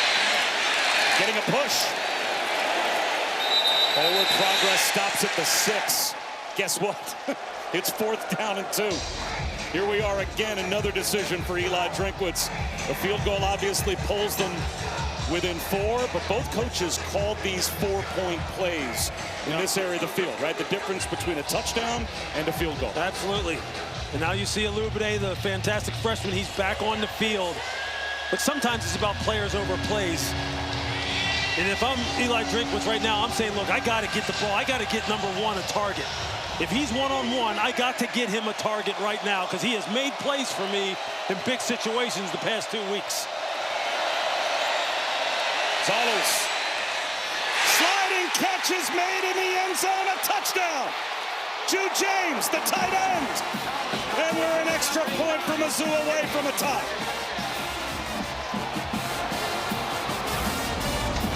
That is a heck of a throw and catch. As you see Jude James just go low, try and secure the ball. As he hits the ground, just keeping 2 hands on it, making sure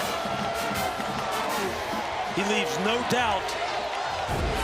But Matt Zollers just reading that play out. He had kind of like a double post concept, a double crosser concept. He had Jude James and he had the freshman Alubide coming across the field. He makes a great decision, puts the ball where it needs to be. That is a big, big response by Missouri. And Meyer gets the point after. This is a true freshman quarterback to a redshirt freshman tight end. Crunch time in the SEC. And there you see the double crossers. He puts it low and away. Jude James, big time play.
Welcome back to Vanderbilt. You're watching the SEC on ESPN. Top 15 matchup between Missouri and the Commodores, and the two teams have now traded second half touchdowns after the game was tied at 3 at the break. Bob Wischusen here with Lewis Riddick and Chris Button. Missouri not known to share injury information, so Brett Norfleet, their tight end, is in the locker room trying to find out what the injury story is with him. But that led to Jude James, the redshirt freshman, all of a sudden appearing, scoring a touchdown. And how important is this game to both? Missouri, Vanderbilt, the winner, very much alive with a chance to reach the 12-team college football playoff. The loser, they would have a really tough hole to dig themselves out of, even only being a 2-loss team. And the importance of this game cannot be understated. And really the big way in which freshman Matt Zollers is stepping up right now cannot be understated either. He had taken a big shot on that scoring drive in a pressure situation, and then he comes up with a big-time throw. Now can his defense respond and answer as well? Cedric Alexander, 4 yards. And because of that home run hit by M.K. Young, that's only the 8th offensive play that Vanderbilt has run this half. So any rhythm for Diego Pavia, it's not there right now. And we are tied at 10 with 12.5 minutes to go. Yeah, the interesting thing about this game is that, look, this Vanderbilt offense is so multiple. They can hit you in the passing game with Pavia and his brilliance, as well as run the football with their two-headed monsters that they have in M.K. Young and Cedric Alexander. So I think they'll be able to find their rhythm here pretty quickly. It seems like both of these teams have settled in real nicely as this game has progressed. They run it again with Alexander. 3rd down, 3.5 coming here for Vanderbilt. Josiah Trotter, Marvin Burks Jr. combine on the stop for a team in Missouri. Again, is one of 3 teams in all of college football to be top 10 in total offense and total defense, along with Oregon and Indiana. So they are stingy. This is where the defensive line has to come through, because this is where Pavia magic usually starts to rear its head in these 3rd down situations. You have to defend the initial read and then the second reaction play, the play that goes off script. Got to rush with lane integrity, play tight coverage in the back end if you're Missouri. Richie Hoskins in motion. Pavia steps up. Pavia across his body, tipped, ball incomplete. Junior Sherrill had it go off his hands, and it looked like Pavia, if he wanted to run for it, could have. Yeah, there's just so much going on in this play. Chris McClellan initially just gets great pressure up the middle. Look how he comes right down the pike. Pavia has to flush up and out to his right. He's trying to hit his trusted wide receiver, Junior Sherrill, flashing across his face. Ball's a little bit behind him, trying to reach back and make a difficult catch. And I guess it did look like Khalil Jacobs, the linebacker, had an angle on Pavia. Line drive punt. Kevin Coleman to the sideline, watches it sail out of bounds as Nick Haberer found the sideline. 24-yard line will be the starting point for Missouri.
ESPN College Football is presented by Chili's 3 for Me, the best $10.99 you can eat. A chance for both of these teams to have historic seasons. Vanderbilt's already made history, just getting to the top 10 for the first time since 1947. And for Mizzou, 6-1 for their third consecutive start. That puts them in position for maybe another 10-win season. They've done that back-to-back years, but a lot hinges on what happens in the next 11 minutes. We are tied at 10, and the true freshman Matt Zollers takes over off of the injury to Bo Pribula and throws the touchdown pass to Jude James. He's got it back now. Ahmad Hardy up the middle. He picks up a couple of yards. Chris Budden with an injury up there. Yeah, Missouri's still without this drive, without their tight end, Brett Norfleet, who is currently in the locker room being evaluated for an upper body injury from the Missouri staff. And in his absence, Jude James has 3 catches for 21 yards and a touchdown. You can't discount the loss of Brett Norfleet. He had 5 receiving touchdowns on the season, was a red zone threat. Exactly where Jude James stepped up. There's a lot of people having to step up for Missouri right now, namely the guy who I've already dubbed Baby Joe Flacco, and Matt Zollers. Ahmad Hardy across the 30 to about the 31-yard line. It'll be 3rd down and 3. Another tackle for Brian Longwell. Every play just so critical right now. Eli Drinkwitz and Kirby Moore have to be precise with their play calls. Look, they know what the big-time runs are for Ahmad Hardy and Jamal Roberts. They know what to call there. It's when you have to throw it against that defensive coordinator right there on your screen. And Steve Gregory, what are our best throws? What are our best route combinations? And Matt Zollers has shown that he's up to the task. Roll out for Zollers. He's going to try to run forward, and he'll get it. The true freshman with a 5-yard scramble and a first down. Just a smart decision. You see there the play action fake. If it's not there, hey, tuck the ball down and get the first down. Make sure you secure it on contact. Go ahead and let them know that you picked up the first, young man. Play with confidence. On the road, SEC matchup. 8 for 11, 52 yards and a touchdown. That's a heck of a start. Long way to go yet in this ball game, but he seems like he's in control. Jump cut for Jamal Roberts. Tackled by Martell Height. And this puts Missouri also, Lewis, well over 32 minutes time of possession, closing in on 33 minutes to the 18:38 of Vanderbilt. That's their bread and butter. They're number 4 in America in time of possession. Yeah, that's a great point. It just shows you that this running game, Ahmad Hardy, Jamal Roberts, it is formidable.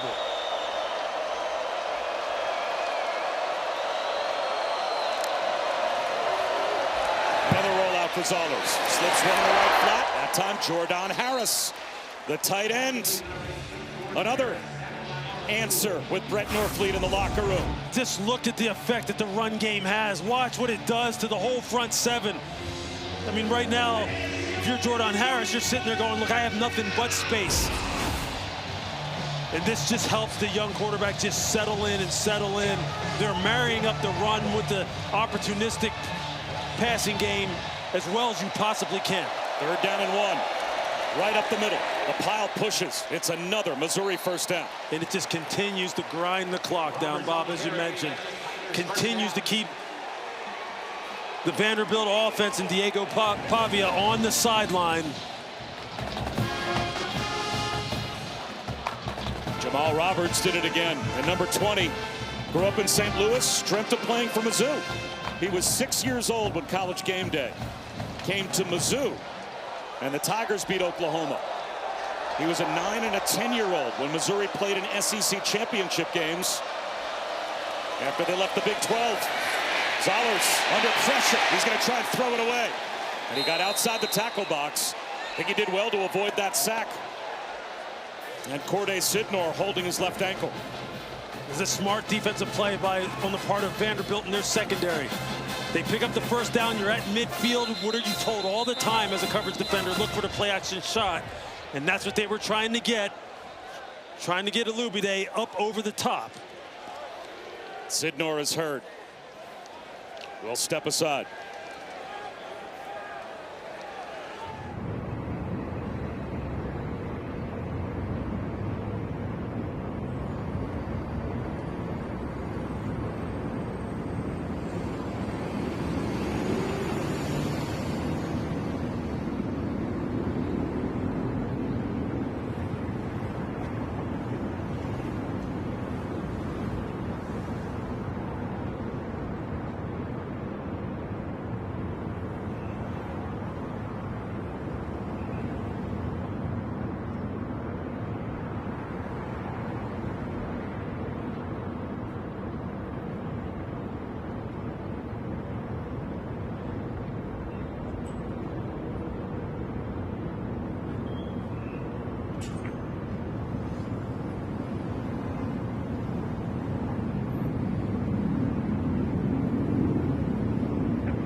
Kick off your NFL Sunday with the Countdown Crew at 10 Eastern tomorrow on ESPN before Aaron Rodgers and the Packers have an Aaron Rodgers reunion as the Steelers will take on the Packers, and our Monday Night Football matchup, the Chiefs and Commanders, 8 Eastern on ABC, ESPN. ESPN Deportes, the all-new ESPN app. Peyton and Eli once again on ESPN2.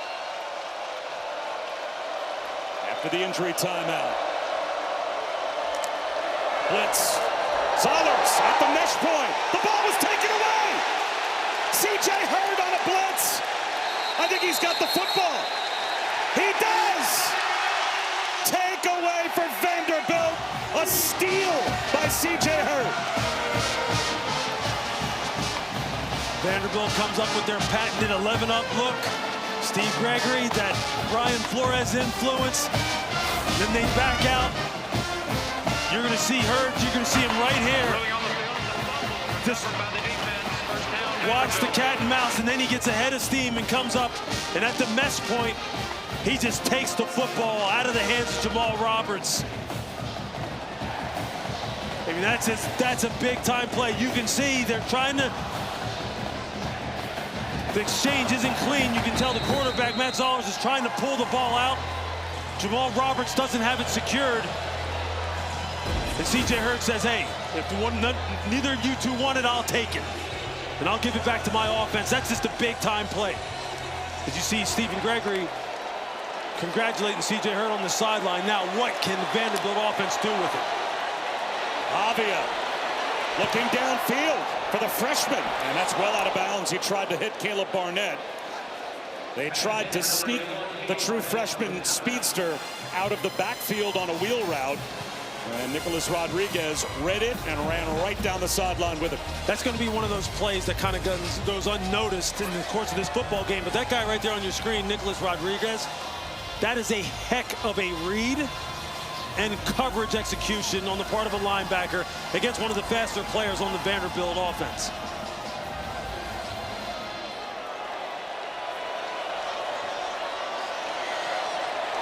There goes Barnett in motion. Pavia looking that way. He's going to try it again and just overthrows him. Barnett asking for a flag. And he is not going to get the answer he wants. Dalen Carnell that time was in coverage. Personal foul, roughing the passer. Defense number 11. 15-yard penalty. Automatic first down. Wow, there was a flag, though, and it's Langdon Kitchen who roughed Diego Pavia. Yeah, this is an easy call to make. You're going to see Kitchen coming off the top of the screen. Watch his right arm. Right there, right across the face mask of Diego Pavia, trying to affect the throw as he's executing that bull rush against Isaiah Glass. It's just a critical mistake. Critical mistake.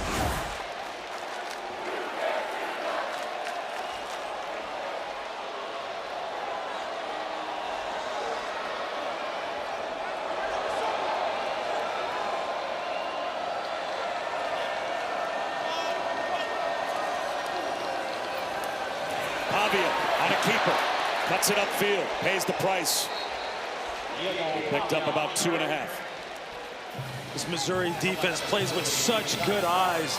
They have really done a good job for the most part of keeping the dangerous Diego Pavia contained. He just puts so much pressure on you with his dual threat capabilities, the RPO game that they have. They're going to have to come up with some of their best stuff here. You just get the feeling, where's Eli Stowers? Is he going to make his presence felt? He had a big catch at the end of the first half. Just too good of an athlete, too good of a weapon to hold down. Kylan Young hurdles and ends up upside down as Dalen Carnell cut his legs out. He lost a half yard. Now it's going to be 3rd down and 8. This Missouri defense, man, I mean, they are earning it. Watch Carnell just trigger right away immediately. Loses his balance, loses his footing. Still able to get a hit. Well, Kylan Young, as he's looking a little gimpy. Just a big star defender at 6'2", 225 pounds. Now it's time for the pass rush. It's time for the big guys up front. Can they affect the passer?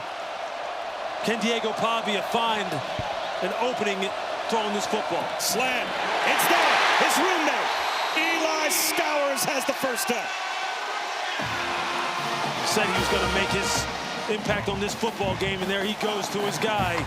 Eli Stowers just running the slant. They flex him out like a wide receiver. Look at him, just give him a little bit of a move at the top of the route. Secure the football, move the chains. Diego's looking right at him. And in Mexico State, those two battled it out for the quarterback spot. Stowers becomes a tight end because Pavia won it, and now they're best friends playing together here at Vanderbilt. Circling in motion, Caleb Barnett. Pavia, the pitch. Barnett, the speed. A little dead leg move inside the 5-yard line. 1st and goal. Flag down back at the line of scrimmage, though.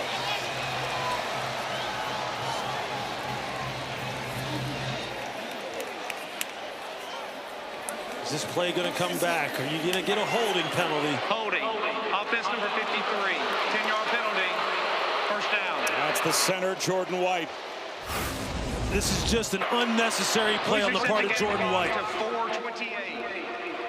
The play has already declared. Barnett is already out the gate, and you're going to see him. He reaches and grabs the leg of the defensive lineman right there, who would have had no impact on the play whatsoever. Thank you. So instead of 1st and goal at the 5, it's now 1st and 20, back outside the 25 at the 27-yard line. And up on 4 minutes and 20 seconds to go as well.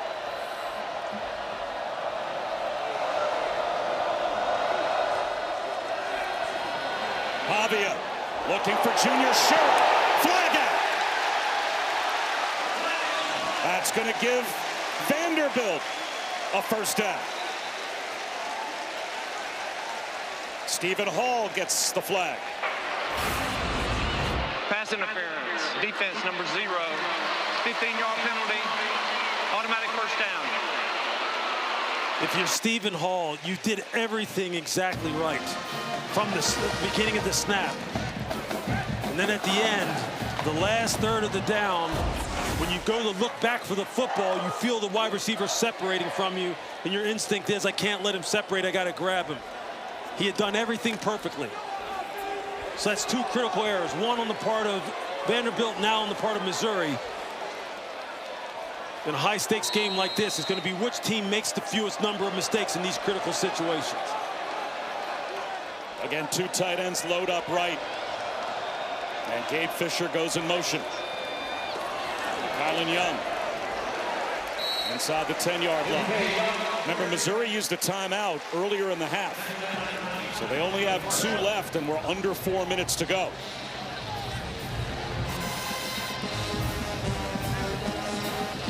Cedric Alexander comes back in the game.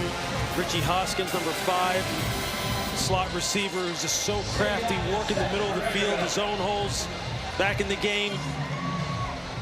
Got big Cole Spence, the 6'7" tight end in the game.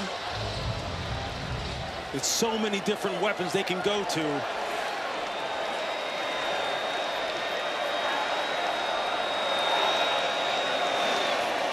Alexander turning back at about the 6-yard line. An enormous third down coming here for Vanderbilt. Khalil Jacobs made first contact. Now, the Commodores can get a first down inside the 2-yard line. If they do, well, then Missouri might be in a position where they have to start thinking about using their timeouts. Absolutely. Just to have time on the backside with the 2-minute timeout to help them. You can see head coach Clark Lee is consulting with his guys on the sideline, trying to game this out, trying to take as much time off the clock as possible and come up with maximum points, get this ball in the end zone. They have to call timeout. The play clock had wound all the way down, and Diego Pavia saw it. Timeout Vanderbilt. The first of the half. 30-second timeout. It was about to be delay of game, and Diego Pavia calls timeout. 2 trips for Missouri Lewis down in the scoring zone. They come away empty on both, and that kind of set up the second half. It sure did. Here in this 4th and goal situation, this was the play that maybe changed the entire game for Missouri, although freshman Matt Zollers has really come up big, and then they miss the field goal attempt. It has been something that has just been a thorn in their side. And then the big time, just explosive run by Kylan Young, who just takes it the distance. And then again, the freshman just coming up big, just staying poised, calm, and collected. Normal tight end, Brett Norfleet not in the football game, and Jude James just comes up big. There's a lot of action for a 10-10 game. A lot of action, a lot of twists and turns. And that's just in the second half. And so much could be determined by this play here. 3rd down and 4. From the 6. Cedric Alexander in motion into the slot right. Pavia, straight quarterback run. Reaches the ball out at the goal line. Did he get in? He's short. Now that might work out well for Vanderbilt. They could take the clock all the way down to the 2-minute timeout. 1st and goal. You're going to see Pavia just trying to stretch it out, trying to get that ball across the goal. You see, he's down just short. That's a great point, Bob. Now, they got a first down, a fresh set of downs. The clock becomes a factor.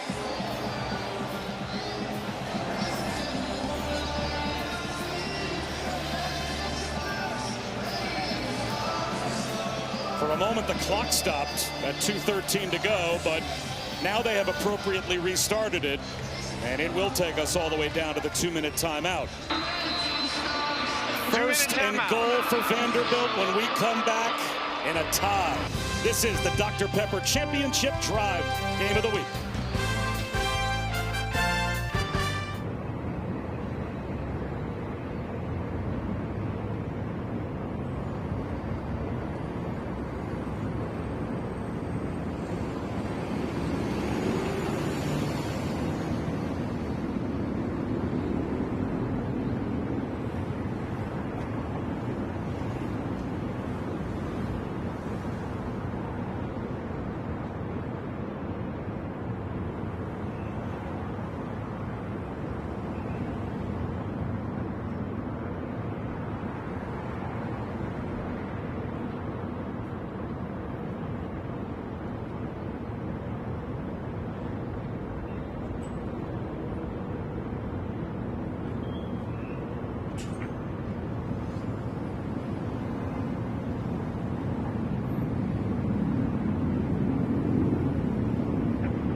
2 minutes to go.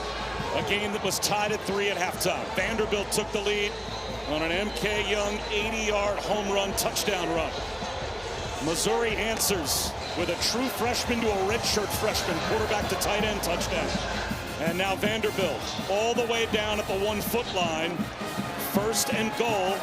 2 timeouts left for Missouri.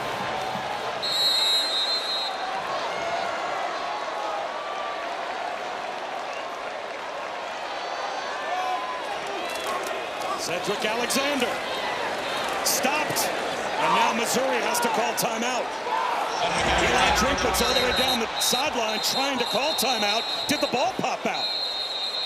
As Eli Drinkwitz was trying to call timeout, emerging with the football was Sterling Webb. I think Alexander was on the ground. Josiah Trotter ripped the ball out of his hand as he's laying on his back.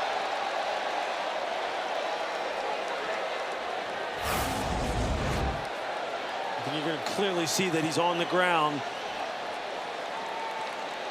Trotter makes contact there. He's fighting, he's spinning. He's on the ground. Then the ball's pulled out.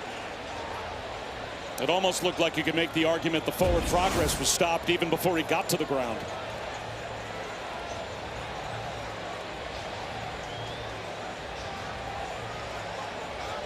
Well, this at least has made the officials' conference. Recovered by the defense on the ground. First down, Missouri.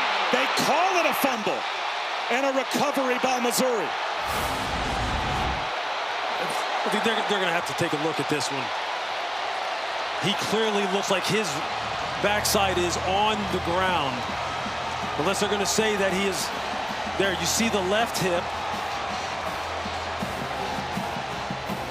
He's on the ground.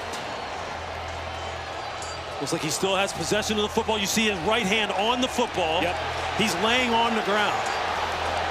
Then the ball gets pulled out. And that almost doesn't even look close. It's not. It's not close at all. And you know what? Thankfully, at least if you're a Vanderbilt fan, it looks like it's not close, because once they rule it a fumble on the field, you need indisputable evidence to overturn it. And you can get times where you can't see the football in a mess of bodies down there. This time, it looks like we have a clear view. And Jerry McGinn, our officiating expert, is this, Jerry, as cut and dry to you as it seems to be to us? We got some really good looks at the fact that the runner is down, he's on his back, he has possession of the ball, and then it was ripped out. So I believe replay will overturn this, and it'll be Vanderbilt's ball. Even before he was on his back, his left forearm is on the ground. You can see it on that previous angle. You can't see it as clearly maybe on this angle here. His forearm is on the ground right there.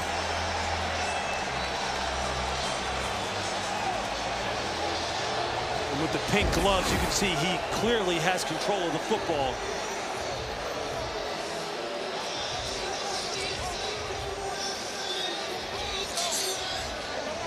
Barkley is over, just staring daggers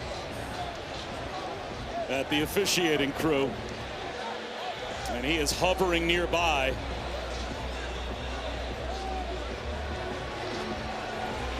Now, part of what also takes as long as we are seeing here, even if it's a cut and dry call, and we learned this from listening to the ACC back and forth from their operations center, we can eavesdrop. Sometimes they have to accurately know where the ball's going to be placed. They have to get the clock right, because Eli Drinkwitz ran downfield and called timeout when he thought the play was over. Was the play over? Correct. And where will they set the clock based on his timeout? So sometimes that's all part of this conversation. After further review, the ball carrier was down at the 1.5.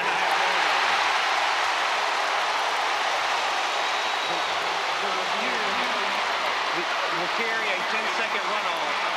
Missouri will take a timeout to avoid a 10-second runoff. Please reset the game clock to 1 minute, 56 seconds, 1:56. So it'll be second down and goal inside the 2-yard line. Missouri down to 1 timeout left. They're adding a little bit of time to the clock. Eli Drinkwitz trying to preserve as much time as possible. haven't adjusted the clock yet. Now they have.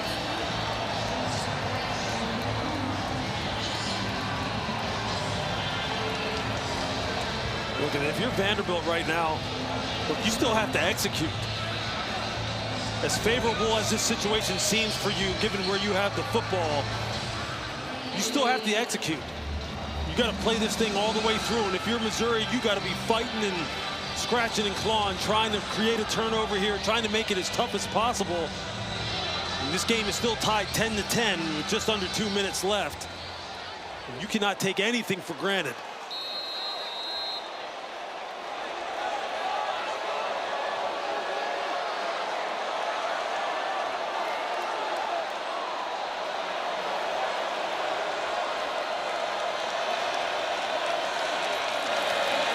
Pavia keeps it. Pavia leaps. He scores. Touchdown, Vanderbilt.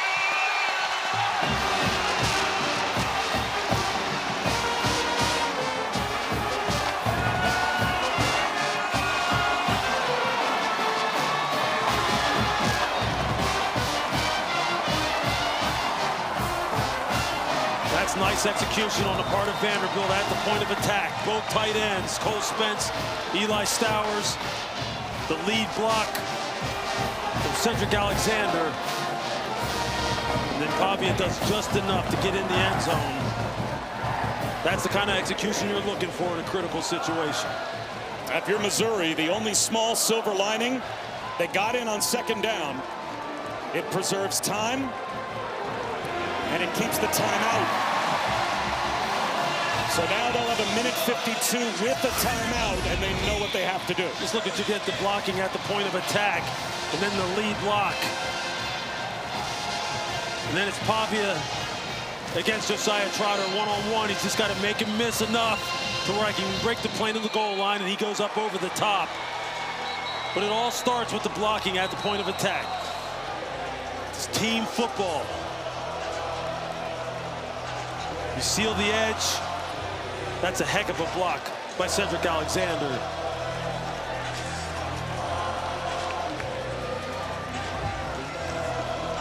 The Heisman pose last week for Diego Pavia. The Heisman pose this week, as he is now up. He's only got about 150 yards of total offense, but that touchdown run puts Vanderbilt back on top.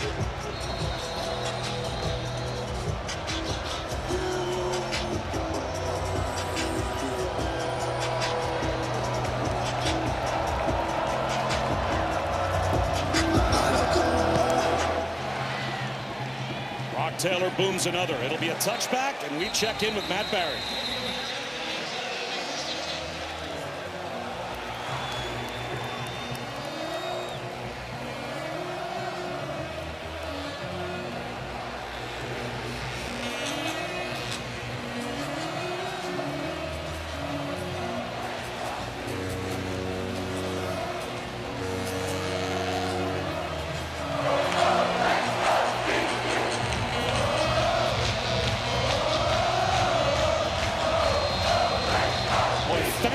They have invented the multi-view.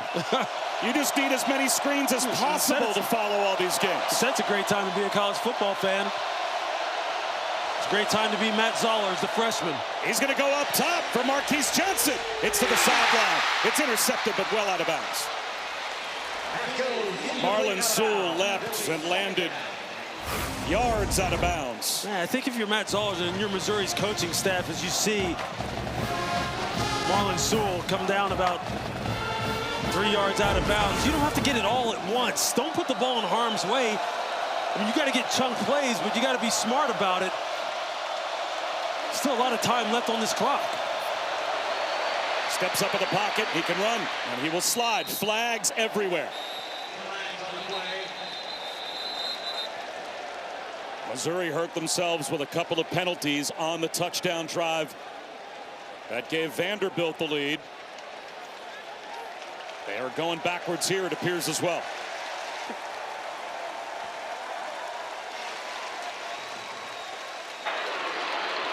Personal foul. Tripping. Offense number 55. Half the distance to the goal. Second down. And a personal foul adds a little bit more real estate. It's center Connor Tollison. You're just going to see him at the snap. He just loses his balance. He trips over the feet of his right guard. 1 minute, 40 seconds, 1:40. And he's just falling down as the play's progressing, and he has no other choice as his legs come up in the air. It's just unfortunate. He trips over his own teammate. So it makes the field that much longer for Matt Zollers, the true freshman quarterback. Oh, Prabula on the sideline, helplessly watching on crutches. Zollers from the goal line, heaves it out of bounds. Here come the pressures from Steve Gregory, the defensive coordinator. That time it's Langston Patterson. He's walking up into the line of scrimmage. You don't know who's coming, who's dropping. This is not where you want to be. 3rd down and 23. 2 plays to get 23 yards to keep the game alive.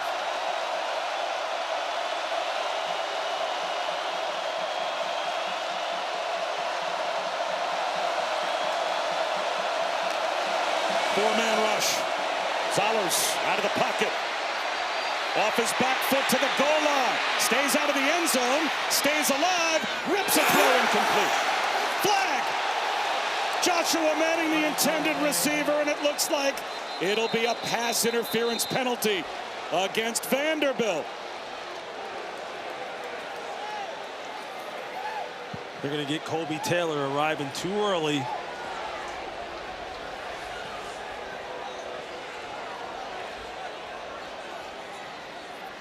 These broken play situations for defensive backs are just one of the hardest situations that you find yourself in when a quarterback is scrambling. You're trying to plaster and play tight coverage. Pass interference. Defense number 3. 15-yard penalty. Automatic first down. You're going to see Colby Taylor come into your screen from the left. Right there he is. Just trying to get a break on the ball. And clearly pass interference. He committed the penalty at the 28-yard line, Lewis, which means if he would have even allowed that catch and just made the tackle, the clock's rolling, and it's 4th down and about 7. Instead, it's a first down for Missouri. In those situations, you kind of lose context as far as where you're at on the football field. You're just trying to make a play and trying to prevent a big play. It's such a hard situation to be in, but it's fortunate for Missouri now. They got a fresh set of downs. They got to continue to try and get some chunks down here, but not take big-time chances. 3-man rush, so it's all kinds of coverage. And Zollers, with nowhere to go with the football, tries to do it with his legs. Can he get to the sideline? His forward progress not stopped in the field of play. The officials say he got out of bounds. Colby Taylor threw him. Usually, if that forward progress is stopped, they keep the clock rolling. That's a break for Missouri, saves their timeout. Or at least some time had they not called it. How about Zollers showing good mobility, ability to keep plays alive, keep his eyes down the field.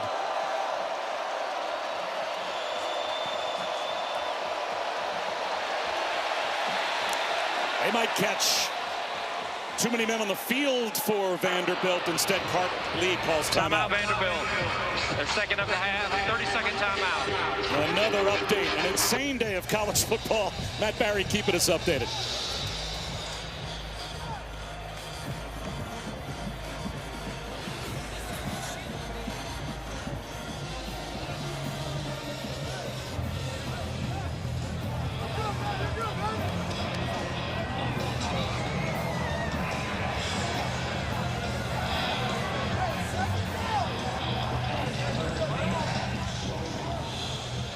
Like we said, multi-screen, the multi-viewer, and a chance to reach the 12-team playoff arguably hangs in the balance in this matchup of top 15 teams for both. The winner, very much alive. The loser, long odds to make the 12-team college football playoff. And the hopes for Missouri rests on the shoulders of a true freshman, Matt Zollers, who has been a gamer. He's been good. He absolutely has. And right now, if you're Steve Gregory, you're trying to figure out, do I need to pressure this young man? Because he looks a little bit too calm back here in the pocket.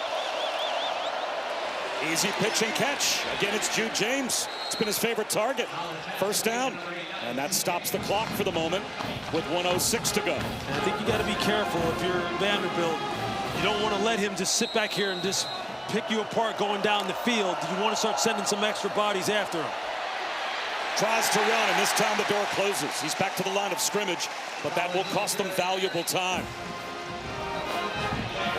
And if they have an injured player here, it's going to cost them their timeout. Timeout, Missouri. Their third and final of the half. And they'll 30-second simply call timeout. it. Please reset the game clock to 59 seconds. 5-9. So now Missouri is out of timeouts. We had no touchdowns in the first half. It was 3-3 at halftime, but we've had some big plays here, Lewis, in the second half. Yeah, Vanderbilt really just starting to get it going in the run game. You just see how explosive this team can be when they're able to get some space. MK Young, he's shown it this year that he is a guy who can be a big play threat. And then what else can you say really about the freshman and Matt Zollers? And the touchdown pass, and then Diego Pavia, well blocked, puts the ball in his hands, strikes a Heisman pose. And now it's up to the defense of Vanderbilt. Can they get the stops necessary?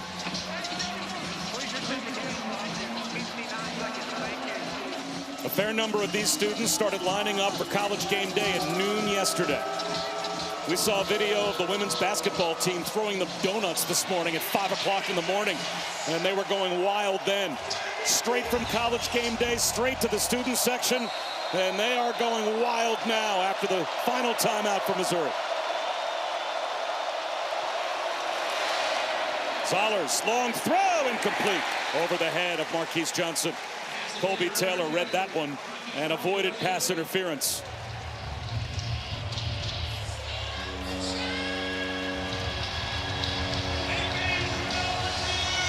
Basically, here's the ball game. You got 3rd and 10. You're Steve Gregory, what are you dialing up? Are you trying to play coverage? Are you sending 5 or more? You got to get an extra rusher on this quarterback. Do you want to kind of make him speed up his process? Just don't want to give away anything cheap on the back end. Can Missouri hit a big play? Jump ball, well out of bounds, over the head of Marquise Johnson. And now it does indeed come down to this. 4th down and 10 for Mizzou at their 41-yard line. Not really giving their wide receivers a chance. Trying to push this ball down the outside lane, down along the sidelines. This long foul ball is going to dial up something that gives them a chance to make a big play. The freshman Illuminate not on the field, which is a little bit surprising in this big play situation. Will Vanderbilt blitz? They rush 4 once again. Zollers across his body. Caught! Kevin Coleman Jr. for a first down. 14 yards to the 45. About the composure of the freshman quarterback. Wow. 40 seconds to go. Check down in the right flat to Roberts. And not much, but it does stop the clock with 35 seconds left.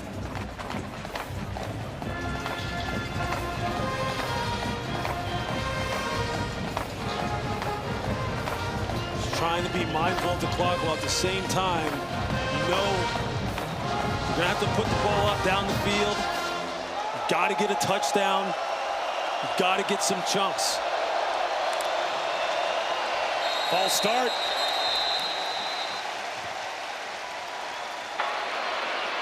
False start. Offense, number 77. 5-yard penalty. 2nd down. It's on the right guard, Piegler.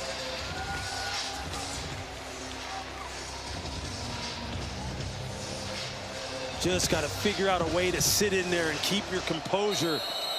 You're tired, you've been fighting and battling.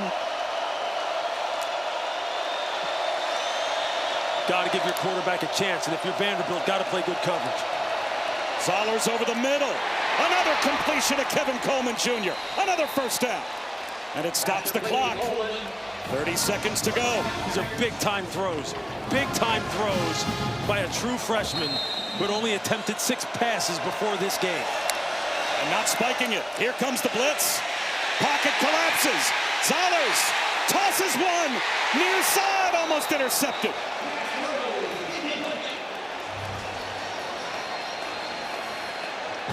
Was it intentional grounding? It is. See, Zollers is trying desperately, trying to get rid of the football and doesn't want to take the sacks. Keanu Coote was right there. Intentional grounding. Offense number 5. The penalty is a loss of down in spite of the foul. Penalty also carries a 10-second runoff. Please set the game clock to 10 seconds. The game clock will start on my whistle. It looked like he might have gotten outside the tackle box, but I guess the ball didn't get back to the line of scrimmage. So now there's only 10 seconds to go because of the 10-second runoff. So from here, Lewis, I don't know if you can do anything other than toss one to the end zone. Do you have time for 2 plays?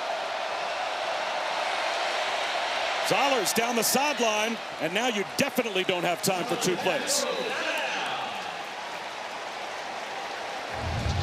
We've had a couple of these throws in this drive that just seemed like wasted downs to me, where they didn't give the wide receivers a chance to make a play on the ball.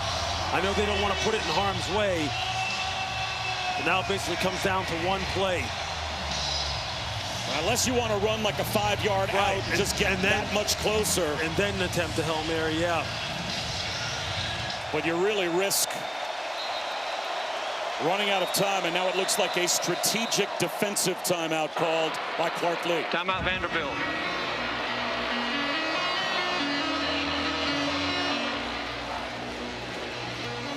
Are you even risking with 6 seconds on the clock, trying to get a little bit closer to the end zone, or is this taking a crack at it and just having Zollers throw one in?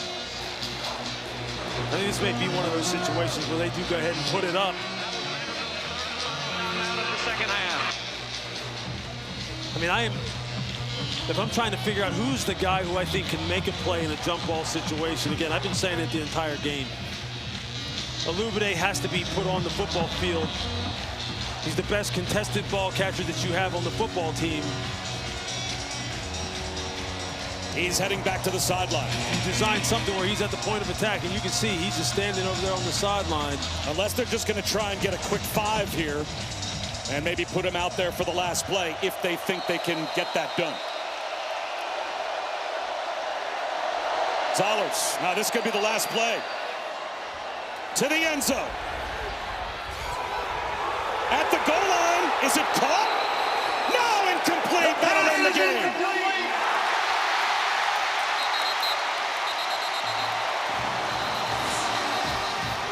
The officials telling both sidelines to hold up. Kevin Coleman Jr. right at the goal line had a chance to make the catch.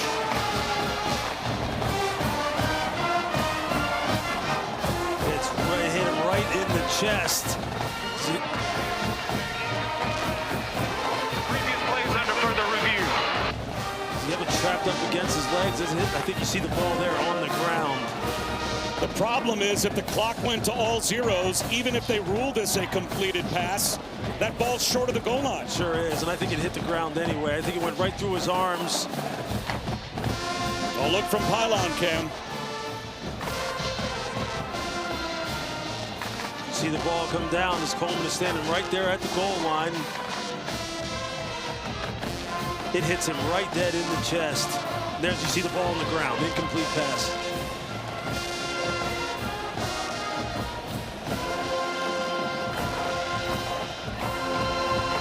Another look at it. It's a heck of an effort, heck of a throw.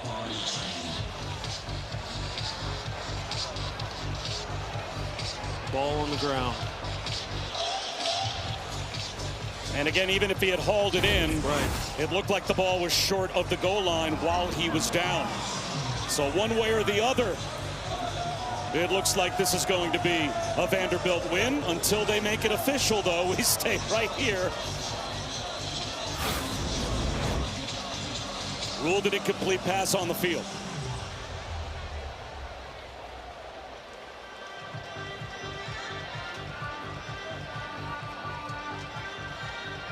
He may have secured that before he went to the ground. Yeah, but again, is the ball on the goal line? Or is it short? Yeah, that's a different look at it there. Ball slipping, but he keeps it trapped against his thighs. From the other angle, it looked like that ball had touched the ground, but as we've said numerous times, as you've said, it's short of the goal line regardless. His body's on the goal line, but that means he's keeping the ball from the goal line. Right. After further review, the pass was caught, but short of the goal line. Time expired on the play. The game is over. Wow. So it turns into a completion to Kevin Coleman Jr. and probably 3 or 4 inches away from a Hail Mary touchdown. What a win for Vanderbilt. Let's go down to Chris. Coach, and what was a very odd and wild game. What are you most proud of the way that your boys closed it out today? Well, just that. I mean, they fought. That was back and forth. That's a really good Missouri team. Obviously, we played better at the end there, and I think there was some gutsy play by our defense kind of right there coming out of the half. You know, we had the explosive run and the touchdown drive. A lot to like about that back and forth. We can build off this. There's also a lot to learn here. A lot of eyes on Nashville today. College game day in town. What do you hope that you showed college football about what you and this team are building here in Nashville? Well, listen, first and foremost, I'm just excited for our players and our program.